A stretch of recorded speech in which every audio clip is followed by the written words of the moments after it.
संसद में कहा सरकार ने, जब कहा गया कि नरेगा का बजट सरकार ने कम कर दिया तो सरकार ने कहा कि लोग रोजगार ही नहीं मांग रहे हैं क्योंकि उनको अब राशन मिल रहा है हर महीने। हवाई अड्डा फैजाबाद में शुरू हुआ और बढ़िया बना, बड़ा सुंदर सा बना हुआ है। तो लगभग 20 या 22 फ्लाइट्स आ रही थी एक दिन में, लेकिन 2 महीने के बाद स्थिति ये हुई कि उसमें से लगभग आधी बंद हो गई। 2 महीने के बाद जो 12 फ्लाइट चल रही थी उसमें भी लगभग 8-9 बंद हो चुकी हैं क्योंकि यात्री नहीं है। जो काम 3 साल में होना था वो काम 1 साल में कराया गया, तो क्वालिटी पे असर आना ही था। रेलवे स्टेशन बहुत सुंदर बन गया, इसमें दो राय नहीं है। एकदम वहाँ जाने पर हवाई अड्डे वाली फीलिंग आती है, लेकिन उसकी बाउंड्री वाल पहली बरसात में गिर गई, 50-60 मीटर गिर गई। क्रूज जिस दिन शुरू किया अयोध्या में, जिस दिन उसका उद्घाटन था उसी दिन वो जाके पुल के खंभे में टकरा गया और वो खड़ा हो गया। बाद में उसको सवारियां नहीं मिली। अब 13 किलोमीटर सड़क 850 करोड़ में बनाई गई। 850 करोड़? ये सिर्फ सड़क बनाई गई। आप ये कह रहे हैं कि डिवाइडर का बजट इसमें शामिल नहीं, सिर्फ कारपेटिंग हुई है? सड़क कर जन्मभूमि पथ जिसको बोलते हैं वो आधा किलोमीटर है, 41 करोड़ रुपए में बना हुआ है आधा किलोमीटर। भक्ति पथ आधा किलोमीटर से भी कम है और 68 करोड़ रुपया लगा बनाने में। और जो धर्म पथ है वो 1 किलोमीटर से भी कम है, उस पर 65 करोड़ रुपया लगा हुआ है। फिर तो अयोध्या वासियों की जो नाराजगी है वो बिल्कुल जायज है। उनको कुछ नहीं मिला, ठेकेदारों को मिला है। मैं एक बार फिर दोहराना चाहूंगा कि डेवलपमेंट किसके लिए हुआ? असल सवाल तो ये है, पैसे वालों के लिए हुआ। आपने पूरे शहर की सड़क फैजाबाद और अयोध्या को तोड़ करके चौड़ी कर दी। इससे जिन दुकानदारों की दुकानें चली गई, जिनका रोजगार चला गया, उनको क्या मिला? आपने कहा कि हम विश्व स्तर का शहर बना रहे हैं, बनाया आपने, इसमें कोई दो राय नहीं है, बनाया, पैसा खर्च किया और काम हुआ है। लेकिन वो विश्व स्तर के लोग आएंगे तो उनको अच्छा लगेगा, जो वहाँ पे लोकल स्तर के लोग हैं उनका क्या किया जाए? उनकी तकलीफ कैसे दूर हो? उनके लिए तो आपने कुछ किया नहीं।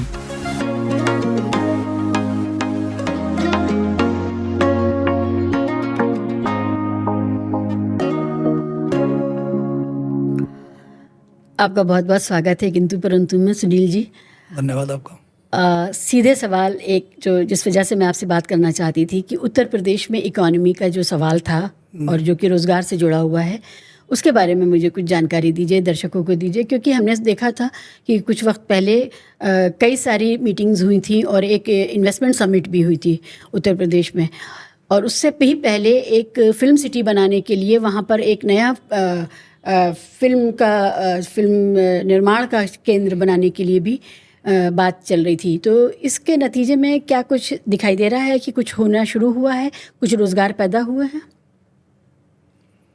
सरकार की जो विज्ञापन वगैरह सरकार के हो रहे हैं उसमें तो बहुत दिखता है, लेकिन ज़मीन पे ऐसा कुछ दिखता नहीं है। क्योंकि जिन मल्टीनेशनल कंपनियों की बात हो रही थी, जिन विदेशी कंपनियों की बात हो रही थी, वो उत्तर प्रदेश में आएंगे, वो लोग अपना कारखाना लगाएंगे, रोज़गार के अवसर पैदा करेंगे, वो तो थोड़ा दूर की बात है। जिन अपने देसी उद्योगपतियों की बात हो रही थी कि ये कारखाने लगाएंगे, ये रोज़गार के अवसर देंगे, तो वो दिखाई नहीं पड़ रहा है। जो रोज़गार के अवसर पहले से थे, जिनकी वैकेंसीज लंबे समय से चली आ रही थी, जिनको भरा जाना था, उनके बारे में बहुत कुछ कहा जा चुका है कि पेपर आउट हो जाता है, परीक्षा कैंसिल हो जाती है, रद्द हो जाता है। तो जो रोज़गार के अवसर सरकार के हाथ में हैं वही नहीं दे रहे हैं बच्चों को। और जिनकी परीक्षाएं हो गई हैं वो लोग हड़ताल कर रहे हैं, सड़कों पर हैं कि हमको नियुक्ति पत्र नहीं मिल रहा है। आरक्षण का उसमें खेल बड़ा लंबा चौड़ा हो रहा है, हाई कोर्ट से सुप्रीम कोर्ट तक इंटरफेरेंस हो रहा है उसमें। तो ये खाली सरकार के विज्ञापन में दिखाई पड़ता है कि इतनी रोज़गार के अवसर दिया गया, इतनी खुशहाली आ गई। इवन जो सरकार की योजनाएं हैं गरीबों के लिए, विधवाओं के लिए, महिलाओं के लिए, बच्चों के लिए, वो भी ज़मीन पर उस तरह नहीं दिखाई पड़ती जिस तरह उनका प्रचार प्रसार हो रहा है। योजनाएं इतनी ज़्यादा हैं कि अगर आप किसी सरकारी अधिकारी से बात कर लें उसके सामने बैठकर कि आज की तारीख में बच्चों के लिए कितनी योजनाएं चल रही हैं, तो गिनकर नहीं बता सकता, उसको याद नहीं होगा कितनी योजनाएं। इतनी योजनाएं हैं लेकिन ज़मीन पर नहीं है। युवाओं का जो सवाल है, उत्तर प्रदेश का युवा पलायन करने पे मौजूद है। तो दिल्ली एनसीआर से जुड़ा हुआ जो उत्तर प्रदेश है, गाजियाबाद, नोएडा, ग्रेटर नोएडा, उसको अगर छोड़ दें तो जो लाइवलीहुड का सवाल है कि जहाँ जो रह रहा है उसको वहीं रोज़गार मिल जाए, यानी बलिया, बांदा, गोरखपुर या कानपुर, इन सब इलाकों के जो नौजवान हैं, लड़के लड़कियाँ, उनको दिल्ली जैसे महानगरों में आकर के जो एक बहुत अमानवीय और बहुत महंगी व्यवस्था में जीना पड़ता है, उसके लिए मैं पूछ रही हूँ कि क्या इन्वेस्टमेंट आया कुछ किसी भी तरह का मैन्युफैक्चरिंग या सर्विस इंडस्ट्री आई है? नहीं आई। उत्तर प्रदेश से और बिहार से यहाँ से पलायन बहुत दिन से होता रहा, कोई नई बात नहीं है। लोग पंजाब जाते हैं, दिल्ली आते हैं, हरियाणा जाते हैं, गुजरात जाते हैं, इस जगहों पर जाते हैं। उनको उनके पलायन करने की संख्या में कमी नहीं आई है, अभी भी जाते हैं वो। जैसे एक बार जब वो महात्मा गांधी रोजगार योजना जो नरेगा, जिसको मनरेगा हम लोग बोलते हैं, नरेगा जब शुरू हुआ था तो उससे लगा था कि पलायन रोकने में मदद मिलेगी, क्योंकि वो एक गारंटी देती थी कि साल भर में 100 दिन का रोजगार आपको गांव में, अपने गांव में मिल जाएगा रजिस्ट्रेशन कराने पर। तो जो अशिक्षित वर्ग था, जो मजदूर वर्ग था, ज़्यादातर वही कल कारखानों की तरफ भाग रहा था। तो उन लोगों में कुछ रुकावट आई, उनके पलायन में कमी आई, लेकिन वो मनरेगा का बजट भी इधर पिछले 10 वर्षों से करीब जो है ख़त्म कर दिया गया है और ना के बराबर हो गया है। सरकार कहती है पूछने पर कि राशन सबको दिया जा रहा है, इसलिए लोग अब रोज़गार मांग ही नहीं रहे हैं, रोज़गार की मांगने में कमी आ गई है। तो ये आप ये कह रहे हैं कि सबको राशन दिया जा रहा है इसलिए रोजगार लोग नहीं मांग रहे हैं? संसद में कहा सरकार ने, जब कहा गया कि नरेगा का बजट सरकार ने कम कर दिया तो सरकार ने कहा कि लोग रोजगार ही नहीं मांग रहे हैं क्योंकि उनको अब राशन मिल रहा है हर महीने। क्या ये सच है? हाँ, ये सच है। नहीं, जमीनी सच नहीं है ये। हाँ, जमीनी सच क्या है? जमीनी सच ये है कि लोग रोजगार चाहते हैं, क्योंकि घर बैठे 100 दिन का रोजगार अगर उनको गारंटेड मिल रहा है तो ये दूसरी बात है कि रोजगार का जो मार्केट का रेट है, श्रमिकों का मजदूरी जो मार्केट वाली है वो सरकार नहीं दे रही, उससे कम देती है, लेकिन फिर भी सरकार के रोजगार देने में गारंटी होती है, वो पैसा उसके खाते में मजदूर के आ जाता है। तो उसका बजट ही ख़त्म कर दिया सरकार ने, ना के बराबर कर दिया है। पहले साल भर काम चलता रहता था, अब कभी कभार काम चलता है थोड़ा बहुत सा। तो ये तो मैं गांव की हाल बता रहा हूँ जो नरेगा में होता था। अयोध्या के बारे में अगर हम बात करें, अपने अगल बगल के इलाकों के बारे में बात करें, तो वहाँ रोजगार के कोई नए अवसर नहीं पैदा हुए हैं। वही जो 1-2 पुराने कारखाने थे, कारखाने चल रहे हैं, छोटे मोटे जो उद्यम चल रहे हैं, बाकी सब बंद पड़े हैं। तो वहाँ ऐसा अगर कहा जाए कि रोजगार के बहुत ज़्यादा अवसर पैदा हो गए तो गलत है। आपने अयोध्या का जिक्र किया और अयोध्या से मुझे ख्याल आ रहा है कि एक नई बात चली है रोजगार के क्षेत्र में, टेम्पल इकोनॉमी सिटीज़। तो ऐसे शहर जहाँ पर कोई बड़ा मंदिर है, और उत्तर प्रदेश में तो बहुत मंदिर हैं और आप तो खुद अयोध्या वासी हैं, तो अयोध्या वासी के तौर पे ज़रा हमें बताइए कि वहाँ पर किस तरह का इकोनॉमिक एक्टिविटी बढ़ी है, क्योंकि वहाँ पर एक भारी मात्रा में तीर्थयात्री आ रहे होंगे और उनके लिए जो व्यवस्था बनाई गई होगी, होटल है, खाना पीना है, रहने की व्यवस्था है, घूमने फिरने की व्यवस्था है, ट्रांसपोर्ट है, तो टेम्पल इकोनॉमी का क्या रूप रंग बढ़ रहा है, बन रहा है वहाँ पर? शुरू में जब अयोध्या का सुंदरीकरण, चौड़ीकरण और ये राम मंदिर का निर्माण शुरू हुआ, और प्रधानमंत्री ने स्वयं कई बार जाकर वहाँ रेलवे स्टेशन का उद्घाटन किया, हवाई अड्डे का उद्घाटन किया, और उन्होंने कई चीज़ों का उद्घाटन किया जिसमें मल्टी स्टोरी पार्किंग तक शामिल है, इस सब चीज़ों का उद्घाटन किया। तो एक बार तो लगा कि रोज़गार के बहुत सारे अवसर यहाँ पे आ रहे हैं, वो पैदा होंगे और लोग उसका लाभ उठाएंगे। कई तरह के रोज़गार शुरू भी हुए। उसमें सबसे प्रमुख यह था कि एक तो मंदिर से संबंधित जो चीज़ें, जो व्यवसाय होते हैं, जैसे प्रसाद बेचना है, माला फूल बेचना है, किताबें बेचनी है, झंडे बेचने हैं, बिल्ले बेचने, ये सब, इसका रोज़गार छोटे बड़े पैमाने पर शुरू हुआ। इसमें जो बड़े लोग शामिल थे उन्होंने बड़े पैमाने पर भी इस काम को किया। राम मंदिर की जो है वो मूर्तियाँ बेचना, और मूर्तियाँ छोटे लेवल से लेकर के बहुत हाई लेवल तक, लाखों करोड़ों रुपए की मूर्तियाँ तक बेचना। ये सोने का बना हुआ है, चांदी का बना हुआ है, चंदन की लकड़ी का बना हुआ है, ये प्लास्टिक का बना है, ये कागज़ का बना हुआ है। इस तरह लोगों ने बेचना शुरू किया, आज भी बिक रहा है। यानी मॉडल है, जो मॉडल मंदिर का मॉडल बेचना शुरू किया। तो इसके अलावा सरकार ने खुद मंदिर का जो प्राण प्रतिष्ठा कार्यक्रम था उसके बहुत पहले से उनको लगा कि यहाँ पे यात्री आएंगे, तो उन्होंने एक विज्ञापन भी छपवाया और एक आह्वान किया लोगों का कि जिनके पास 2, 4, 6 कमरे हों वो गेस्ट हाउस के रूप में अपना रजिस्ट्रेशन करवा लें, उनको आने वाले दिनों में रोज़गार मिलेगा। तो करवाया लोगों ने। मेरा ख्याल है सरकारी आंकड़ा जो बताता है 1400-1500 लोगों ने अपने घरों में या उनके पास जो भी व्यावसायिक जगह थी, 3 कमरे, 4 कमरे, 6 कमरे, 10 कमरे, उन्होंने उस गेस्ट हाउस के रूप में पंजीकृत करवाया। और हमारे एक दो जानने वाले हैं जिन्होंने अपनी निजी तकलीफ मुझसे शेयर की, मुझसे बताया, वो यहाँ बता देना प्रासंगिक होगा। उन्होंने कहा कि हम किराएदार रखे थे, किराएदारों को हमने हटा दिया, निकाल दिया, और उसको कमरे में लोन लेकर के, ऋण वगैरह लेकर के, AC लगवा के वो फर्निश कर दिया कि यहाँ पे यात्री आएंगे तो ठीक से रुकेंगे, क्योंकि गर्मी बहुत भयानक पड़ रही थी। यात्री आने लगे तो फैजाबाद का जो स्वाभाविक रेट था होटल के कमरों का, वो कई गुना बढ़ गया। जैसे जो कमरे 1500 रुपये के मिल रहे थे वो 8000 और 9000 रुपये में भी मिलने मुश्किल हो गए थे 24 घंटे के लिए। लेकिन ये बूम थोड़े ही दिन रहा, ज़्यादा से ज़्यादा 2 महीने। 1.5 लाख 2 लाख की संख्या में जो यात्री आ रहे थे वो आ रहे थे। उसमें टैक्सी वालों का भी रोज़गार नया बढ़ा, लोगों ने बैंक से फाइनेंस करा करके टैक्सियाँ खरीदी। दिक्कत क्या हुई कि अयोध्या का जो सराउंडिंग एरिया है वहाँ बहुत ज़्यादा पर्यटन स्थल नहीं हैं, इस ढंग के नहीं हैं कि लोग आवें तो वहाँ भी जाने की इच्छा रखें, जो हैं भी वो काफ़ी दूर हैं।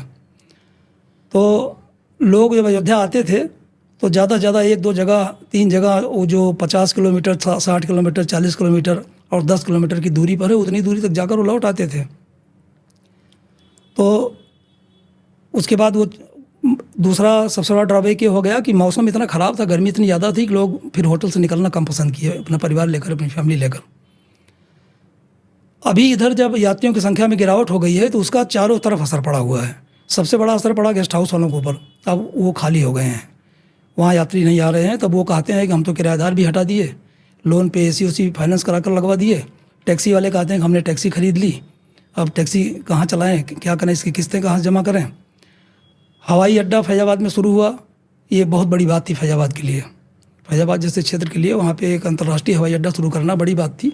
और वो रिकॉर्ड टाइम में बन के तैयार हुआ और बढ़िया बना, बड़ा सुंदर सा बना हुआ है। वहाँ जब प्रधानमंत्री जी ने उसका लोकार्पण किया था तो लगभग 20 या 22 फ़्लाइट्स आ रही थी एक दिन में, और मोस्टली जो स्टेट कैपिटल्स हैं हर जगह से फ़्लाइट वहाँ पे आ रही थी। लेकिन 2 महीने के बाद स्थिति ये हुई कि उसमें से लगभग आधी बंद हो गई क्योंकि यात्री नहीं मिले। फ्लाइट्स बंद हो आधी 2 महीने के अंदर आधी बंद हो गई। अच्छा।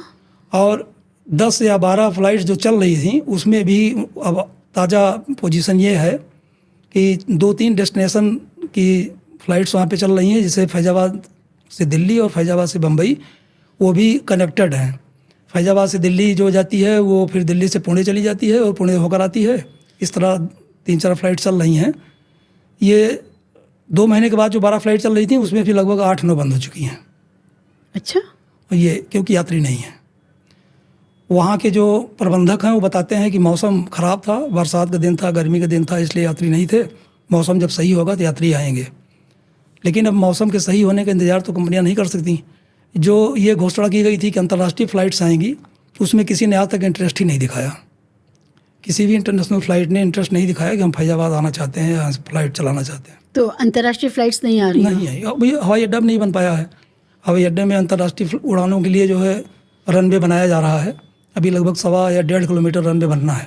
अच्छा, तो वो हो जाएगा कालांतर में, तो हो जाएगा। लेकिन जानकारी यही है कि इंटरेस्ट नहीं दिखाया किसी कंपनी ने, अंतर्राष्ट्रीय कंपनी ने। ओके।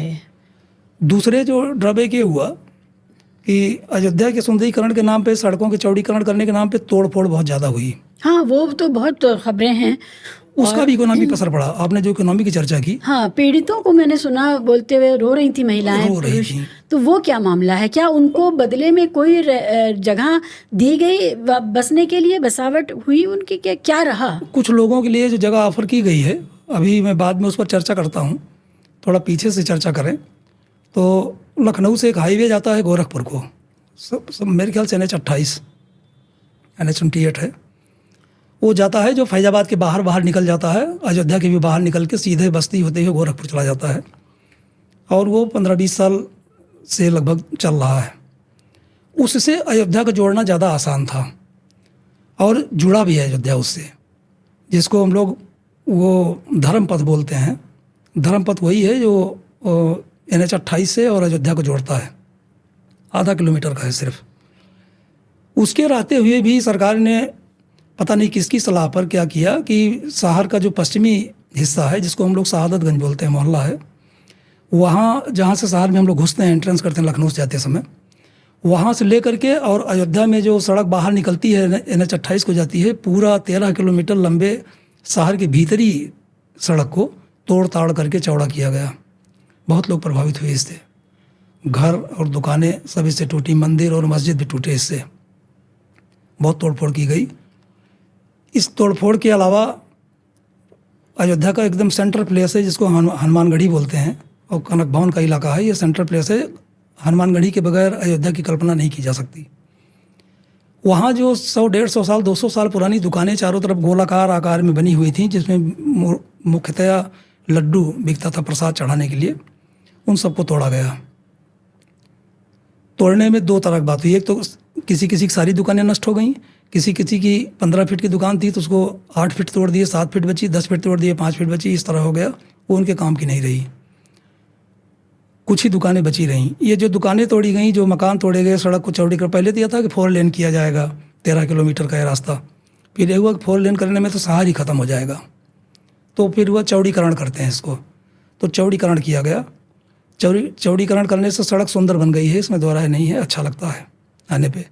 लेकिन उसका जो साइड इफ़ेक्ट हुआ, इसमें जो लोग वहाँ से एक तरह से विस्थापित हो गए, जो लोग बर्बाद हो गए और आज तक उसका खमियाजा भोग रहे हैं, वो बड़ा पीड़ादायक है। जिनकी दुकानें हनुमानगढ़ी के पास से तोड़ी गई, उनको कहा गया कि आपको दुकानें बनाकर दी जाएंगी। वो दुकानें हनुमानगढ़ी से जब हम फैजाबाद से अयोध्या जाते हैं तो उसी रोड पर वो दुकानें बनाई गई। मल्टी स्टोरी बिल्डिंग बनी हुई है, जिसमें नीचे पार्किंग है, मल्टी स्टोरी पार्किंग भी है, रेस्टोरेंट भी है, दुकानें भी हैं। उनको दिया गया, उसको बोलते हैं टेढ़ी बाज़ार, वहाँ बनाया गया। लेकिन लोग बताते हैं, दुकानदार जिनकी दुकानें टूटी गई थी, जिनको देना था, उन्होंने कहा कि वो 10 फीट गुणे 12 फीट की या 10 फीट गुणे 8 फीट की दुकानें हैं और उनके लिए 35 लाख, 25 लाख और 40 लाख रुपया मांगा जा रहा है। ये कह के मांगा जा रहा है कि ये आपको कंसेशनल दिया जा रहा है क्योंकि आपकी दुकान तोड़ी गई है, इसलिए आपको रियायत दी जा रही है इसमें। ये तो बहुत महंगी कीमत है। ये तो दिल्ली वाले रेट्स हैं। इसका दूसरा पहलू भी आप सुन लीजिए। आमतौर पे जो लीज पर दुकानें दी जाती हैं या मकान दिए जाते हैं या पट्टा किया जाता है, वो 99 ईयर्स के होते हैं। साथ तक प्रैक्टिस में यही रहा, सुनने में ही आता है। अयोध्या में बताया जा रहा है कि जो पट्टा दिया जाएगा वो 29 ईयर्स का होगा।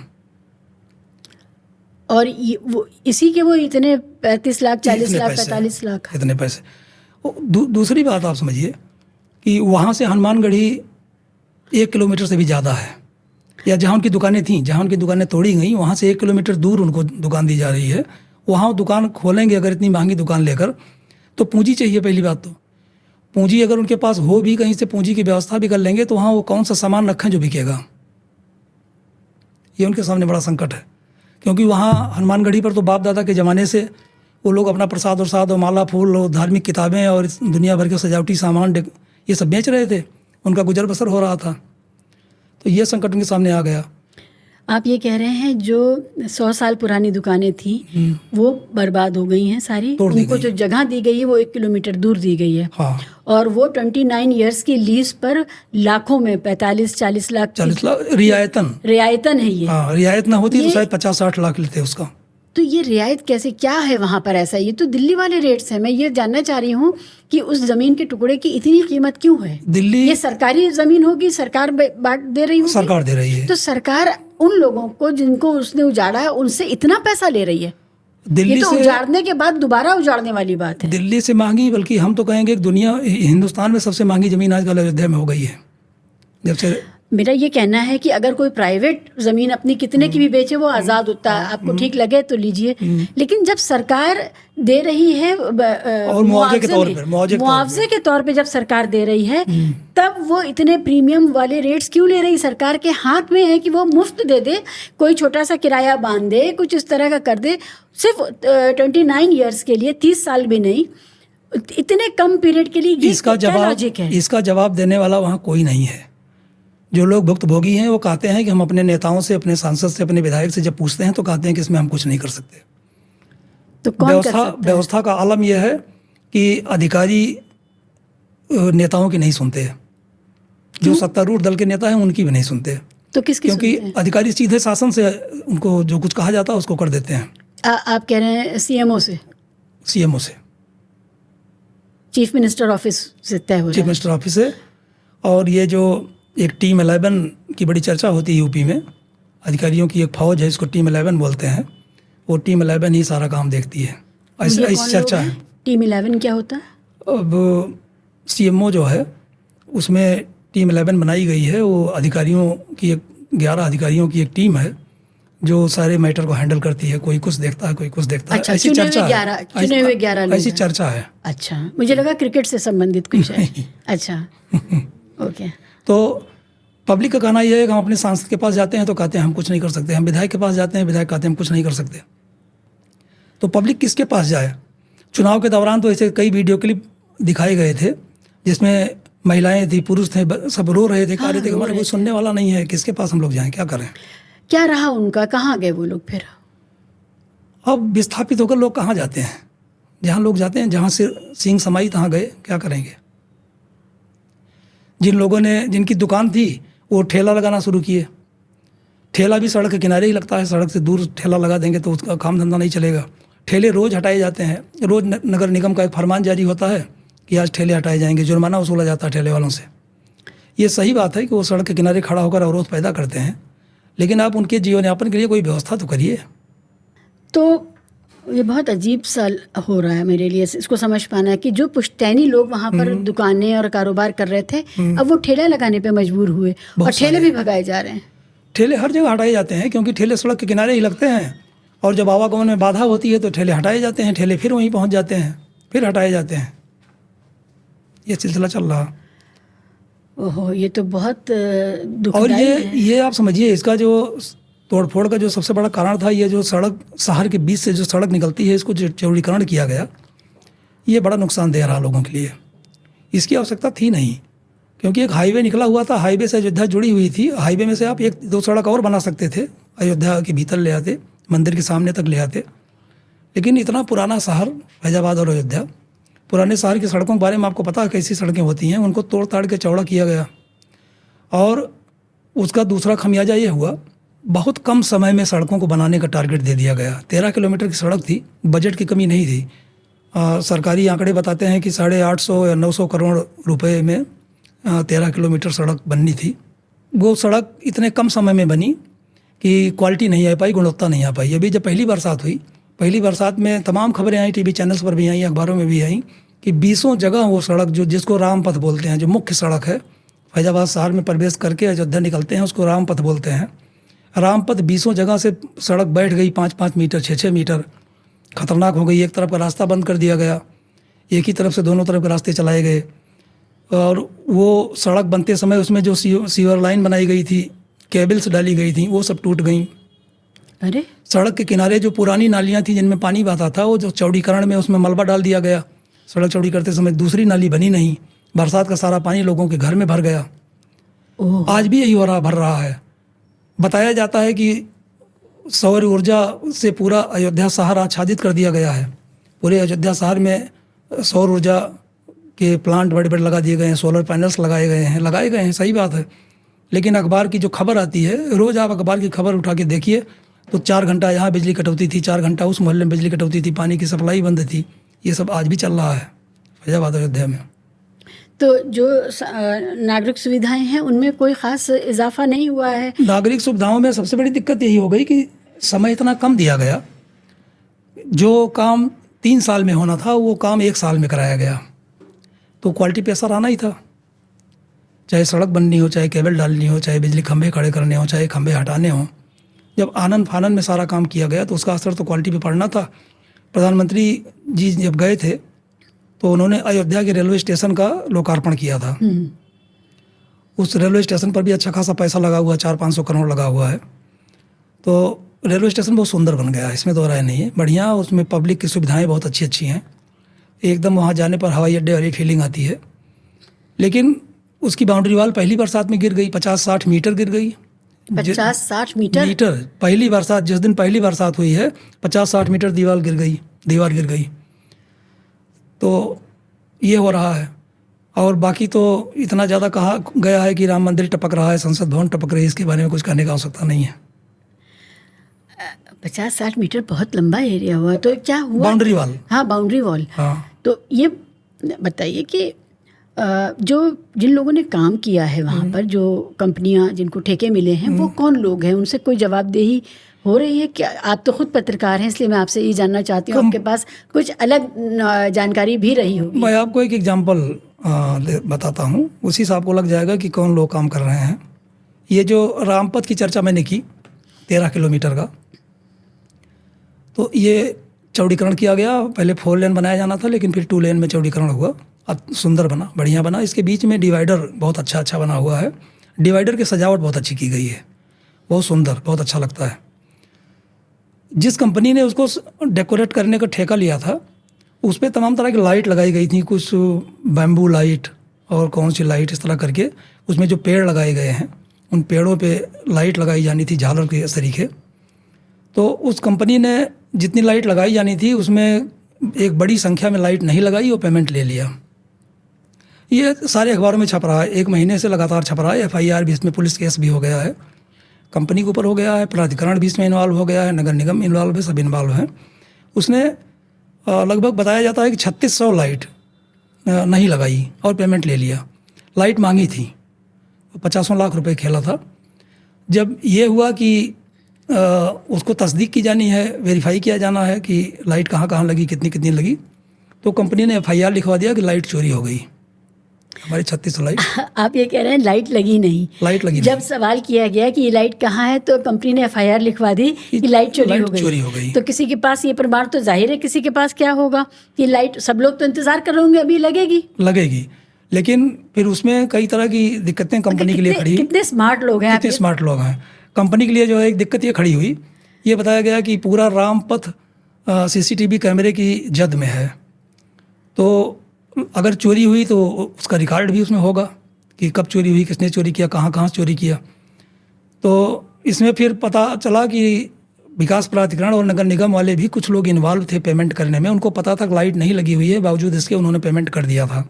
ये मामला भी चल रहा है, ताज़ा मामला है। अच्छा। अभी रिसेंटली 15-20 दिन 25 दिन पहले FIR हुई होगी। तो आपने पूछा कि ठेकेदार कैसे काम कर रहे हैं। ठेकेदार इस तरह काम कर रहे हैं, अयोध्या में ऐसे काम हो रहा है। लेकिन ये तो भगवान की नगरी का काम है, और मैं मान के चल रही हूँ कि जिन लोगों को ठेका दिया गया उनकी भी कुछ आस्था ज़रूर होगी। तो ये भगवान की नगरी, वहाँ चोरी हो रही है। भगवान की नगरी तो तिरुपति बालाजी भी है, जिसकी चर्चा आजकल बहुत जोर से हो रही है। लड्डू की बाजार में 1000 रुपया देने पर गाय का घी नहीं मिलता, 1100-1200 रुपया लग रहा गाय है। का घी भी तो एनिमल फैट होता है। वो आस्था का सवाल है। अच्छा, ठीक है, वो नहीं अगर 1100-1200 रुपये किलो गाय का घी बाजार में नहीं मिल रहा है और महंगा मिल रहा है, तो उनको 340 रुपये किलो गाय का घी कैसे सप्लाई हो रहा था, ये भी एक ध्यान देने वाली बात है। क्योंकि जो कमेटी वहाँ देखभाल करती है उसने बताया कि टेंडर में 320 से 340 रुपये किलो गाय का घी हम ले रहे थे। तो जो आस्था के केंद्र हैं, जो धार्मिक नगरी हैं, इसी तरह काम चल रहा है। आज खबर आई है, किसी अखबार मैंने पढ़ा कि घी की सप्लाई सही कर दी गई है, अब दुरुस्त हो गई है, अब किसी का आस्था हाथ नहीं होगी। रेट में फ़र्क आया उस सप्लाई के दुरुस्त होने के बाद, या रेट अभी भी 400 का है और घी 400 में मिलने लगा है? वो खबर नहीं आई है। मुझे याद है पतंजलि के देसी गाय के घी के ऊपर सवाल उठाते हुए ब्रजभूषण शरण सिंह ने कहा था कि ये बिल्कुल फ्रॉड है, ये घी सही नहीं है। मैं खुद, क्योंकि उनके यहाँ भी यही काम होता है, और उन्होंने कहा था किसी भी कीमत पर इस रेट में गाय का घी हो नहीं सकता। मैं खुद इसका उत्पादन करता हूँ, इसलिए मुझे पता है ये कुछ और बेच रहे हैं। तो घी को लेकर के जो भी जितने भी ब्रांड्स हैं जो गाय का घी बेच रहे हैं, उनको लेकर के ये शक शुबा लगातार चल रहा है। घी तो थोड़ा ऊंचे दर्जे की चीज़ हो जाती है। मैं गांव में रहता हूं, मैं आपको सरसों के तेल का एग्जांपल देता हूं। सरसों का तेल जो बाज़ार में मिलता है, वो उस तरह का तेल आप अपने घर पर उतने पैसे में नहीं तैयार कर सकते। यानी सरसों की फसल तैयार होती है, सरसों निकलती है, उससे उसकी पेराई कराई जाती है। उसकी पेराई करा करके 1 लीटर तेल जितने में तैयार हो रहा है उतने में आप अपने घर का नहीं तैयार कर सकते, महंगा पड़ेगा। तो उतना सस्ता सरसों का तेल कैसे कंपनियां बेच रही हैं, ये सोचने वाली बात है कि उसके पीछे कौन से कारण होंगे, कैसे होंगे, कहाँ से मैनेज करते होंगे वो लोग। क्या कह रहे हैं, हम तो रिफाइंड ऑयल और बाकी सारे ऑयल छोड़ करके सरसों पर आए हैं। किसी भी सरसों के तेल, किसी भी कंपनी की बात मैं कर रहा हूँ, कोई बड़ी से बड़ी कंपनी जो बड़ी गारंटी करती है उसकी बात कर रहा हूँ कि आप गाँव में आइए और सरसों खरीदिए, सरसों खरीद करके उसकी आप एक्सपेलर पर जाके पेराई करवाइए, तो आपको महंगा पड़ेगा बाजार से। अच्छा, मतलब अभी इसमें कोई प्रोसेस और टेक्नोलॉजी इन्वॉल्व नहीं हुई, आप सरसों ले गए और आपने उसको पिराई करवा दी, तेल निकाला, तो भी वो महंगा है। तो ये बड़ी बड़ी कंपनियां सस्ता कैसे बेचती हैं? तो इनको सस्ती सरसों मिलती होगी ना। कितना सस्ता पड़ जाएगा? हम अपने घर की बात कर रहे हैं, हमारे घर की जो सरसों उसकी बात मैं कर रहा हूँ। अच्छा, जो आप उगाते हैं, आप उगाते हैं, उसकी बात कर रहे हैं, वो महंगा पड़ता है बाजार से। तो जाहिर है कि कुछ न कुछ मिलाते हैं उसमें, हालांकि वो पैकिंग पे लिखे रहते हैं 10-11 चीज़ों के नाम लिखे रहते हैं कि ये सब या इनमें से कोई एक मिला करके हम बना रहे हैं, वो लिखा रहता है। कभी आप पढ़िए गौर से। पढ़ना पड़ेगा। सरसों के तेल की कंपनियों का जो लेबल है वो पढ़ना पड़ेगा, पीछे लिखे रहते हैं वो अपनी तब बचत के पता लिए। चलेगा उसमें क्या चल रहा है। अच्छा, वापस मैं विस्थापितों पर आना चाहती हूँ। जो आपने बताया है कि जो दुकानें हैं वो इतनी लाखों की बिक रही हैं, मकानों का क्या हुआ? जो लोग पहले से रह रहे थे उसमें कोई मकान मालिक होगा, कोई किराएदार होगा, कई बार कई पर्चियाँ बदल चुकी होती हैं, तो किस तरह से उन लोगों को दिया गया मुआवजा? वो लोग कहाँ बसे जाके? मुआवजा में भी कई तरह की दिक्कत खड़ी हुई। दिक्कत ऐसे हुई कि जो लोग बाप दादा के ज़माने से पुश्तों से रह रहे थे, उनके पास कोई कागज़, उसका डॉक्यूमेंट नहीं था। क्यों? डॉक्यूमेंट के नाम पे बिजली का कनेक्शन, पानी का कनेक्शन, पहले टेलीफोन होता था, टेलीफोन कनेक्शन, राशन कार्ड, आधार कार्ड, यही सब तो होता है डॉक्यूमेंट। जी। जो लोग अपने बाप दादा के मकान में रहते चले आए हैं, उनसे कहा गया कि नहीं, आप कोई पक्का प्रमाण दीजिए कि आपका अपना मकान है। जो पट्टे की ज़मीन पे, नजुल के पट्टे की ज़मीन पर रह रहे थे, उनके पास, किसी के पास पट्टा था, पट्टा संभाल के कौन रखता है? किसको पता था आज 100 साल आगे चल करके हमको इस कागज़ की ज़रूरत पड़ेगी? तो बहुत सारे लोग तो इस बात से प्रभावित हो गए कि उनके पास कोई सबूत ही नहीं था कि ये हमारा ही मकान है और हमको इसका मुआवजा मिलना चाहिए।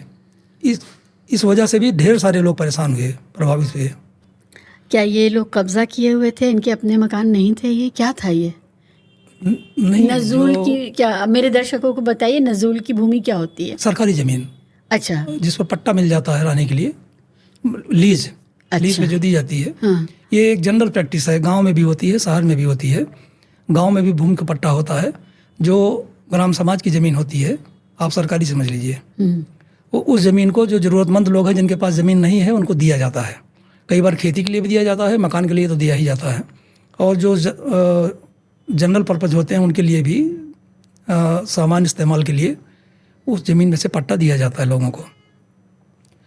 वो शहर में भी है, शहर में वही काम नजुल विभाग करता है। नजुल की ज़मीनें होती हैं, आप उनसे पट्टा लेते हैं, उस पट्टे पर आप घर बनाते हैं, दुकान बनाते हैं, रहते हैं, और उसका शुल्क देना पड़ता है। कई बार आपने सुना होगा कि पट्टे की ज़मीन को फ्री होल्ड भी किया जाता है।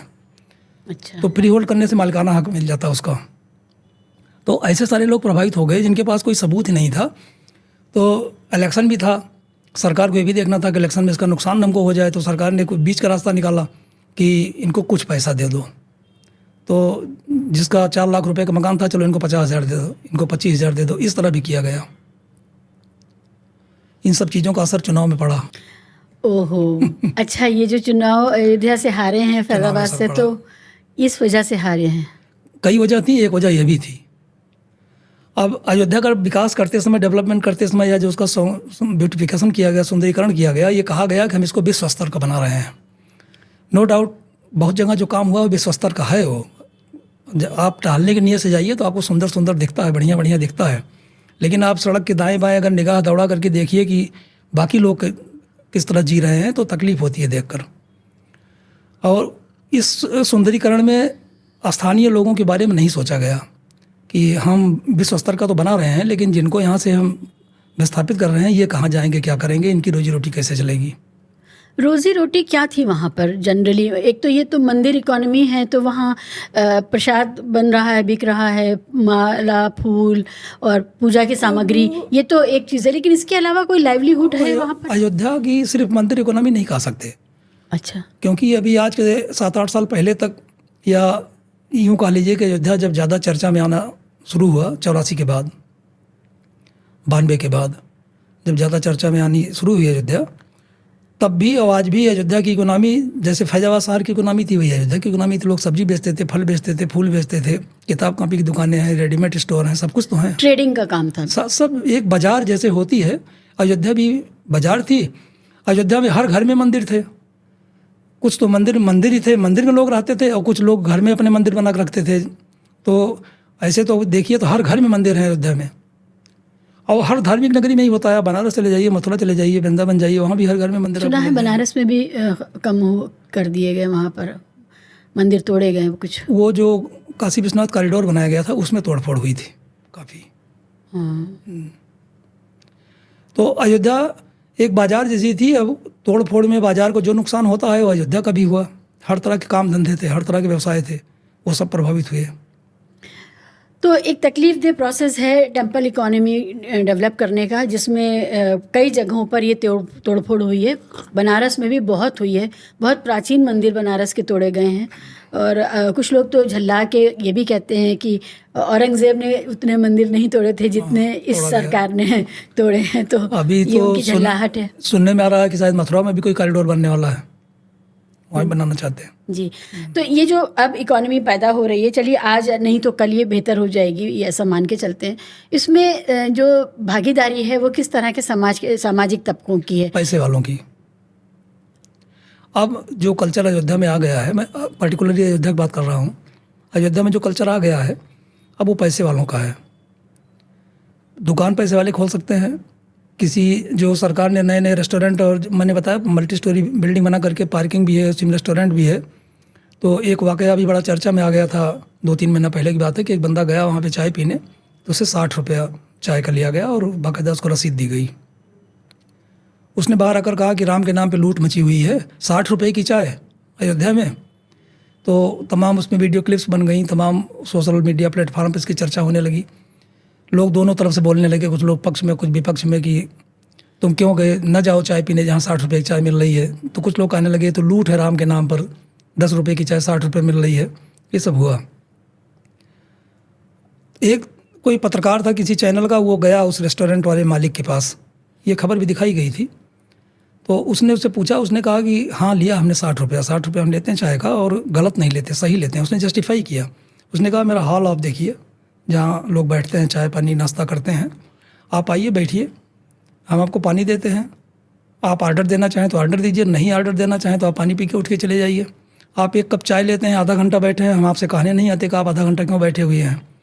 तो पैसा सिर्फ चाय का थोड़े लिया जाता है, पैसा तो व्यवस्था और जगह की भी ली जाती है। तो ये तो हमें बदनाम करने के लिए कहा जा रहा है कि 60 रुपये की चाय है। हम सुविधाएं दे रहे हैं लोगों को। इसका दूसरा पहलू मेरे कहने का ये है कि ऐसी जगहों पर अब कम पैसे वाले नहीं जाकर चाय पी सकते। जहाँ उसी जगह पे पहले चाय के ठेले लगते थे, चाय के खोखे लगते थे, तो वो चाय के खोखे, खोमचे, टपरी सब खत्म, हटा दिए गए, सब हटा दिए गए।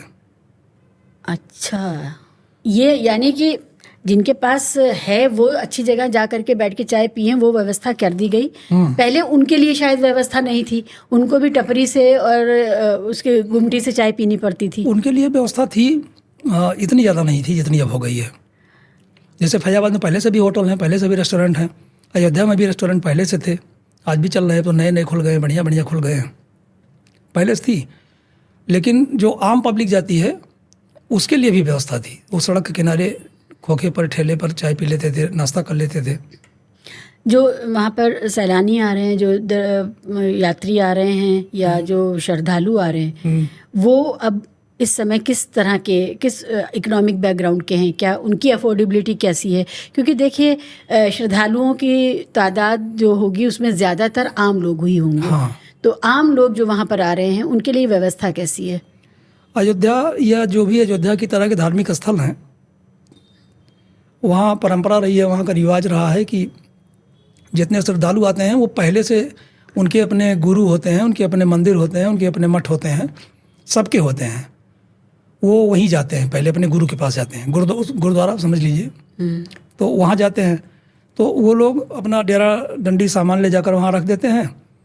उनको बहुत बार मंदिर में ही भोजन मिल जाता है, जो लंगर चलता रहता है, नहीं तो भोजन बनाते भी हैं और अपना टहलते हैं, घूमते हैं, स्नान करते हैं, अयोध्या दर्शन करते हैं। शुरू से आज भी 80% लोग ऐसे ही आ रहे हैं अयोध्या में।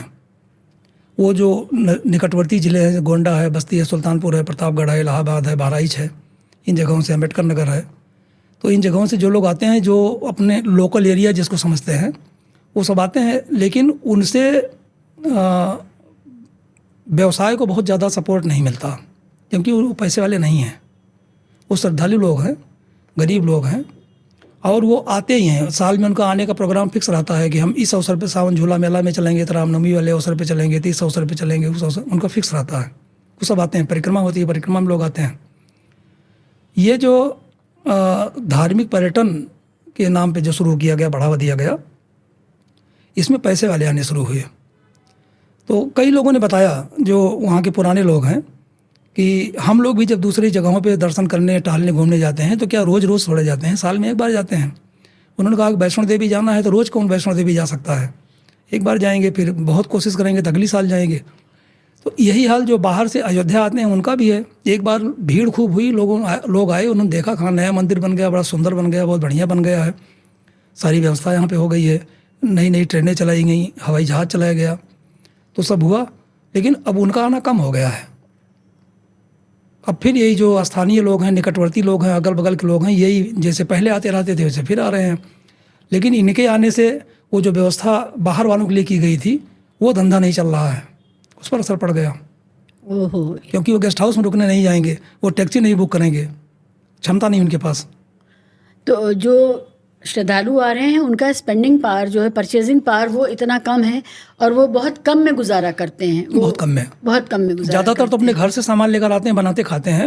मतलब दाल चावल उबाल लिया, खा लिया, यही इतना नहीं करते, वो ले आते हैं तो अपने गुरु को भी, मंदिर को भी दान देते हैं, उसी में से उनके लिए भी ले आते हैं।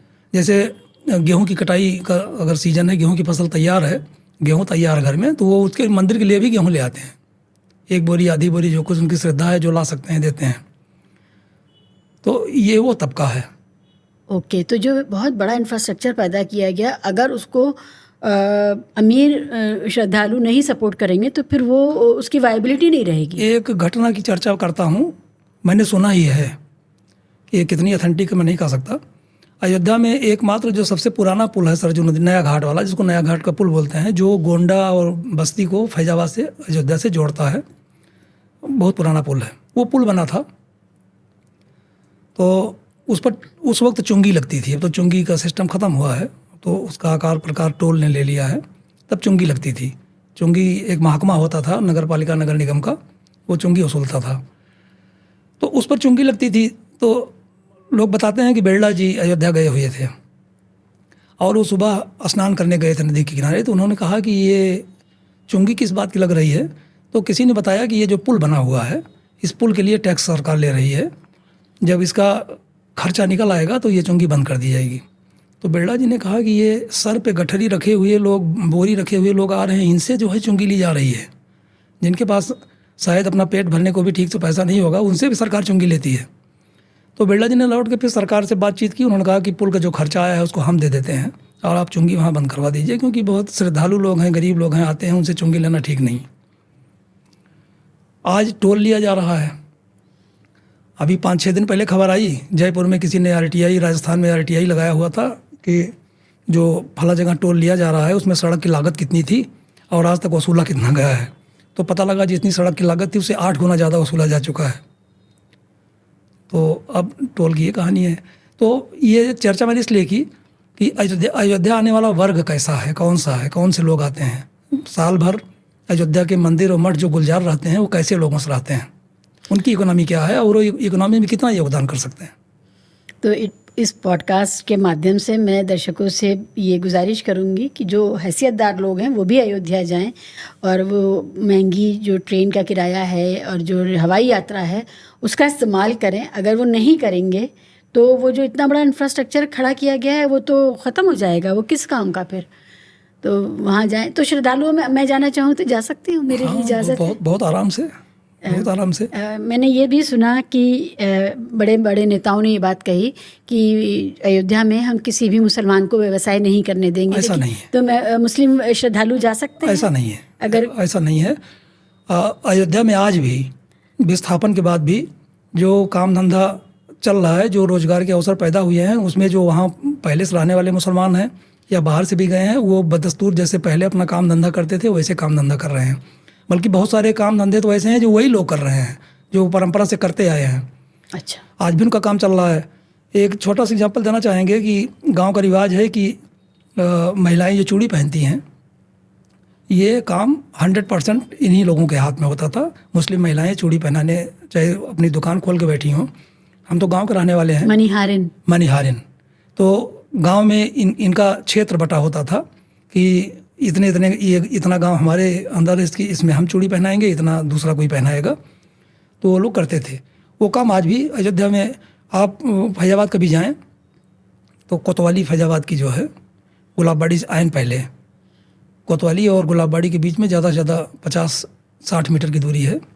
कोतवाली के इर्द गिर्द वो जो मुस्लिम आबादी है वो चूड़ी पहनाने का काम और ये आतिशबाजी का काम ये सब बरसों से करते आए हैं, आज भी उसी तरह है, कर रहे हैं। ओके। तो ये लोग काम कर रहे हैं। माला बनाने का ढेर सारा काम मुस्लिम समुदाय के लोग कर रहे हैं, जो माला बनाते हैं सुबह सुबह लगता है, ओके। बहुत ज़्यादा कर रहे हैं। तो सामाजिक सौहार्द वैसे ही है शहर का, ये अच्छी बात है। हमेशा अच्छा रहा फैजाबाद का सामाजिक सौहार्द तो 1992 में अच्छा था। बाकी हिंदुस्तान में चाहे जो हो गया हो, बम्बई वगैरह में, लेकिन फैजाबाद में तो कभी कुछ नहीं हुआ। तो अयोध्या फैज़ाबाद के समाज को मेरा सलाम कि वो लगातार अपनी उसी परंपरागत जो सहिष्णुता है और जो मेलजोल है उसके साथ। आप आइए कभी, आप कभी आके, मैं आपको निमंत्रण देता हूँ, आप देखिए वहाँ, तो आपको बड़ा अच्छा लगेगा कि किस तरह मिलजुल के लोग रहते हैं।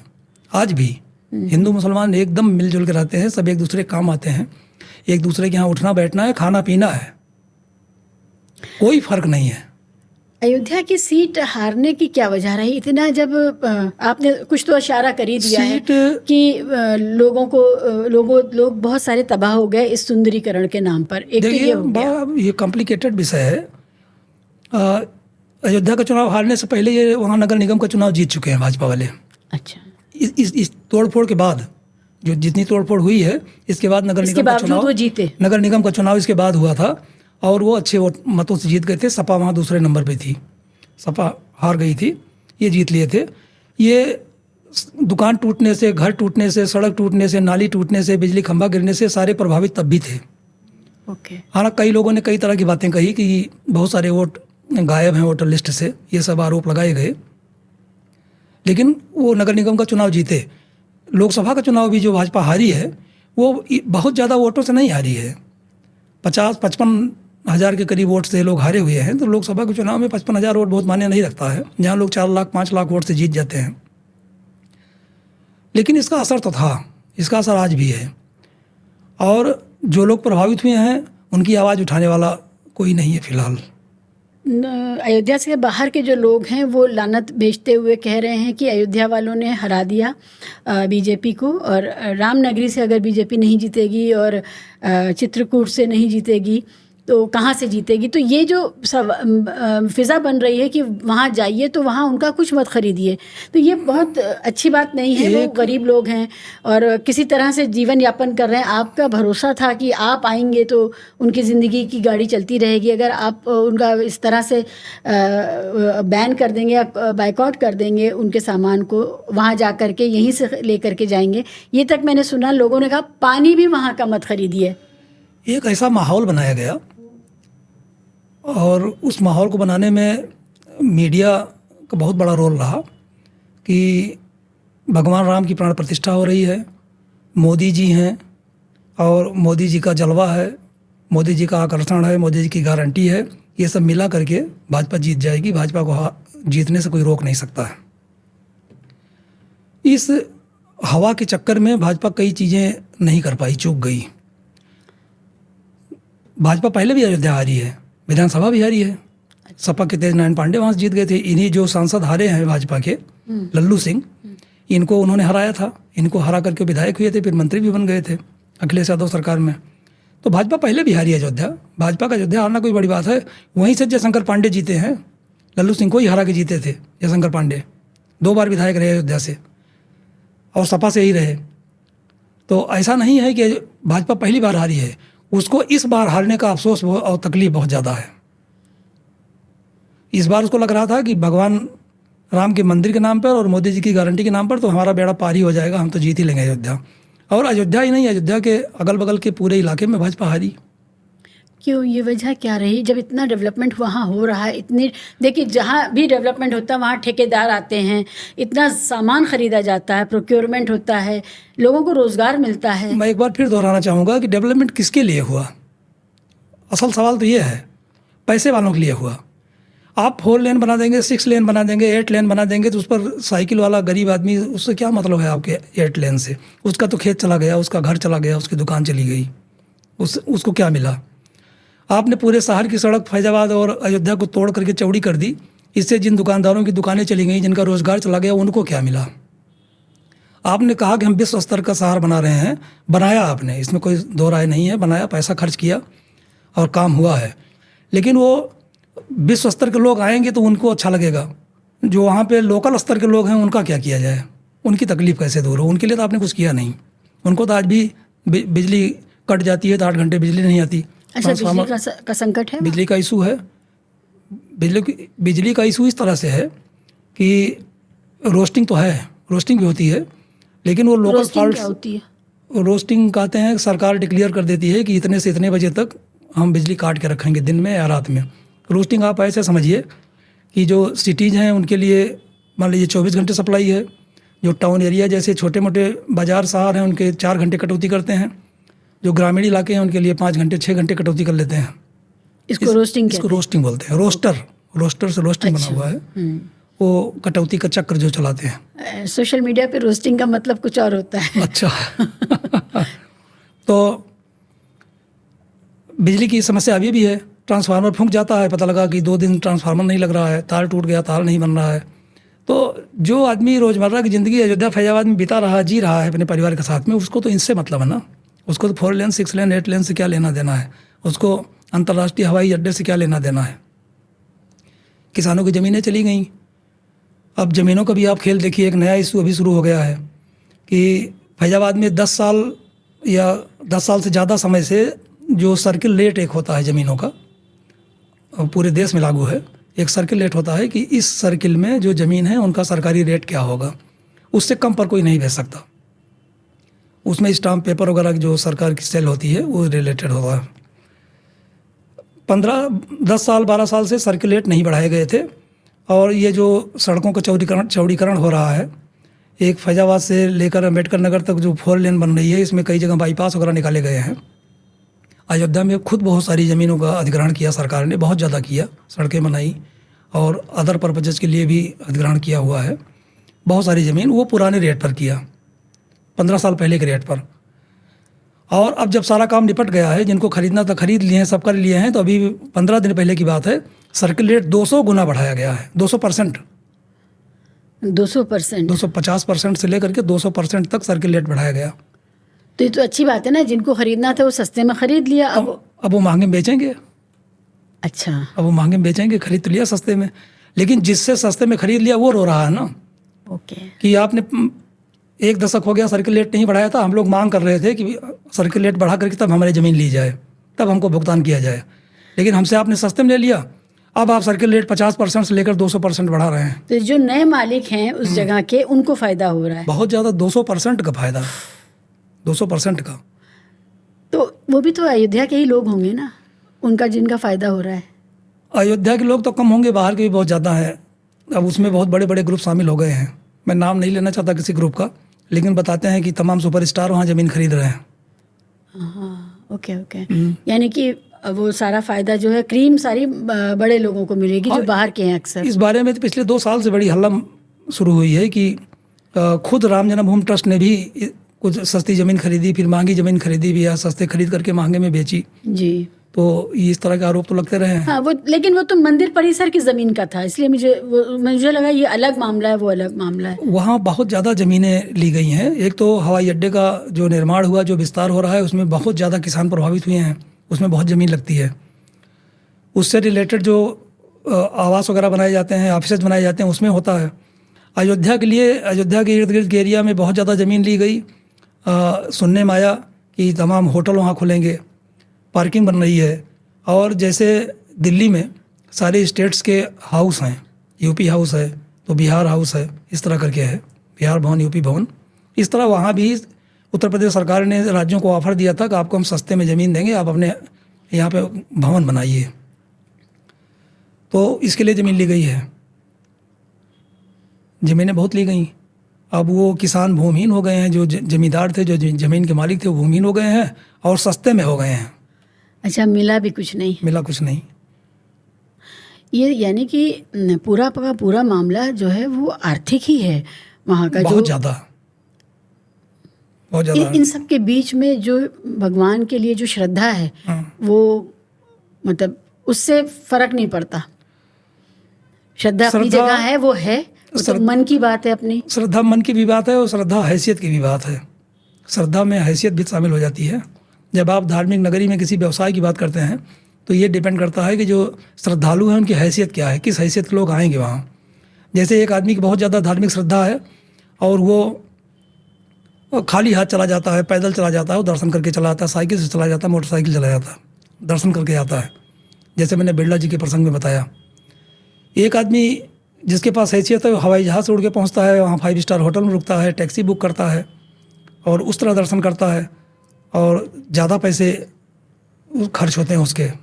हाँ, अभी मैं कुछ दिन पहले लखनऊ में थी तो जिस होटल में रुकी हुई थी तो उनका पैकेज भी था, जो उनकी आइटिनरी थी कि आसपास क्या साइट सीइंग कराएंगे, तो उसमें अयोध्या का राम मंदिर का दर्शन भी था और उसमें कुछ हज़ार का पर पर्सन का पैकेज था। वो लखनऊ से अयोध्या लेके जाना, अपनी कार से लेके आना और जो प्रमुख जगहें हैं उनका दर्शन कराना। आपको टोक रहा हूँ, अयोध्या के बारे में क्या क्या था दर्शन करने लायक, कुछ बताए थे? नहीं, बस उन्होंने कहा था जो राम मंदिर बना सिर्फ है, राम मंदिर बस। हाँ। पहले कुछ और था नहीं, कुछ है, कुछ खास है भी नहीं वहाँ पे। इसलिए मैंने कहा ना कि राम मंदिर दर्शन करने के बाद वो जो पुराने कनक भवन है, हनुमान गढ़ी है, इन सब का दर्शन अगर आदमी कर लेगा, थोड़ा राम की पैड़ी टहल घूम लेगा, उसके बाद कहाँ जाए वो? फिर तो 30,000 पर पर्सन ले रहे थे। फिर तो बुद्धिस्ट सर्किल है जो दूर है, ओके, काफ़ी दूर है। वहाँ स्थानीय जो टहलने घूमने देखने की बारे में लोग बताते हैं, जैसे एक नंदीग्राम करके भरत कुंड है, जहाँ बताया जाता है कि रामचंद्र जी की खड़ाऊ रखकर भरत जी ने तपस्या की थी। एक थोड़ी दूर पर श्रृंगेरी आश्रम है, थोड़ी दूर पर श्रवण जी का आश्रम है, ये सब है। लेकिन ये सिम्बलाइज्ड ही है, वहाँ जाकर देखने लायक कुछ नहीं है। ओके। सरकार ने कई किस्तों में वहाँ पैसा थोड़ा बहुत खर्च किया उसके सुंदरीकरण करने के बारे में, लेकिन हो नहीं पाया। सुनील साहब, कुछ अच्छा भी हो रहा होगा इन सब के बीच में? मैं बता रहा हूँ ना कि देखने में सुंदर लगता है, बढ़िया लगता है, अच्छे अच्छे काम हो रहे हैं, रोजगार के नए नए अवसर खड़े हुए हैं। अब वो सस्टेन नहीं कर पा रहे हैं अवसर लगातार। जिन लोगों ने टैक्सियाँ खरीद ली, उनकी टैक्सी उस रफ्तार से नहीं चल रही है जैसे आज 2 महीना 3 महीना पहले चल रही थी। जिन्होंने गेस्ट हाउस बना लिया, उनके गेस्ट हाउस बुक नहीं हो रहे हैं। कई लोग तो बता रहे थे कि हम गेस्ट हाउस अपना ख़त्म करके फिर से किराएदार रख लेंगे। ये जो बातें आपको बता रहे हैं ये सब अखबार में छपी हुई हैं। यानी कि टेम्पल टाउन का जो पूरा फ्रेमवर्क है वो एक बहुत छोटे से पॉपुलेशन को और बहुत सीजनल पॉपुलेशन को केटर करता है। बिल्कुल। उसके इर्द गिर्द बहुत मजबूत इकोनॉमी नहीं बनाई जा सकती है जो सस्टेनेबल हो। जितने भी धार्मिक स्थल हैं देश में, आप लगभग हर जगह देखिए वही एक जैसा कल्चर है, कहीं का भी आप देख लीजिए। लोगों से अपील ही कर सकते हैं कि भाई जाएं तो वहाँ की चीज़ें चलती रहें और अपनी टर्नओवर होता रहे, कुछ चलता रहे। अयोध्या में जब भीड़ बढ़ी तो उसका एक साइड इफ़ेक्ट ये भी दिखाई पड़ा कि चीज़ें महंगी हो गई बहुत ज़्यादा। जहाँ 1.5 लाख 2 लाख लोग अचानक से आने शुरू हो जाएंगे, वहाँ सब्जियाँ महंगी हो गई, वहाँ फल महंगे हो गए, वहाँ राशन महंगा हो गया, महंगा किया लोगों ने। तो इस सब का असर भी वहाँ जो गरीब तबका है, वहाँ का जो मूल निवासी है, उसको इसका खामियाजा उठाना पड़ा, भोगना पड़ा। इस तरह की तमाम बातें भी हुई और दूर दूर तक इसका असर हुआ। 40-50 किलोमीटर तक, 100 किलोमीटर तक ये सब्जियां महंगी हो गई, फल फूल महंगे हो गए, राशन महंगा हुआ, इसका असर पड़ा वहाँ तक। तो एक तरफ जो उनका परंपरागत साधन था जीविकोपार्जन का, उसको भी परेशानी आ गई और महंगाई और ज़्यादा बढ़ गई, तो वो कैसे करते लोग? महंगाई अलग से हो गई। आपने पर्यटन की बात की थी अयोध्या में, और पर्यटन से होने वाली आमदनी और जो व्यवसाय शुरू होने थे उनकी बात की थी। एक बात रह गई थी, ये जो योजनाएं बनी अयोध्या में पर्यटकों को आकर्षित करने के लिए कि इन चीज़ों से पर्यटक आकर्षित होंगे, उनके लिए सारी सुविधाएं की गई। वंदे भारत और अमृत भारत जैसी ट्रेन चलाई गई, हवाई जहाज़ की शुरुआत की गई।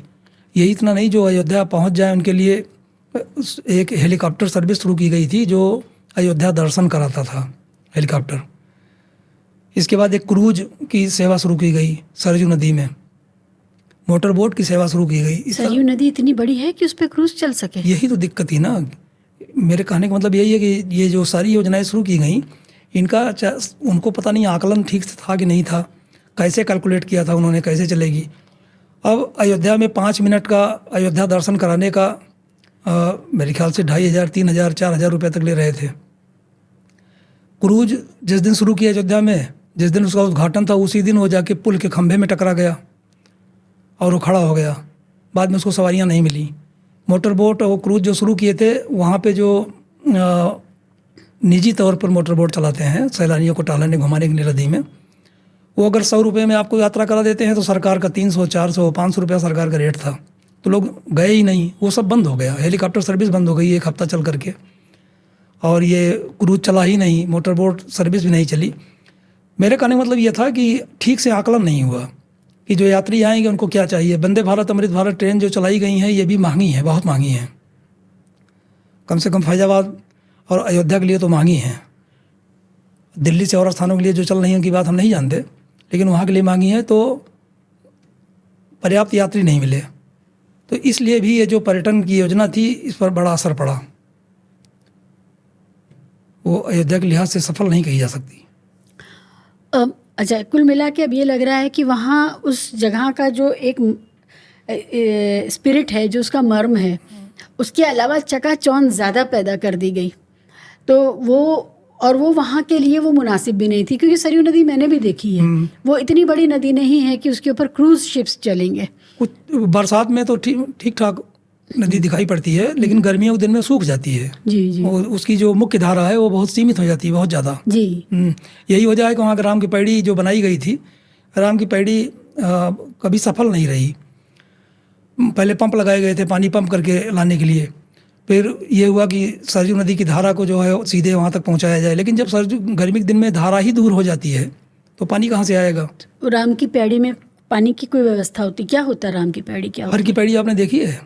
हाँ, हरिद्वार में देखा होगा। हाँ। उसी तर्ज पे बनाई गई थी राम की पैड़ी, पुरानी है तो। लेकिन हरिद्वार में क्या है कि वो गंगा के पानी का प्रवाह इतना ज़्यादा है कि वो बहुत फोर्सली, बहुत दबाव से पैड़ी में आता रहता है, और जहाँ तक पैड़ी बनी हुई है वहाँ तक पानी की कोई कमी नहीं पड़ती।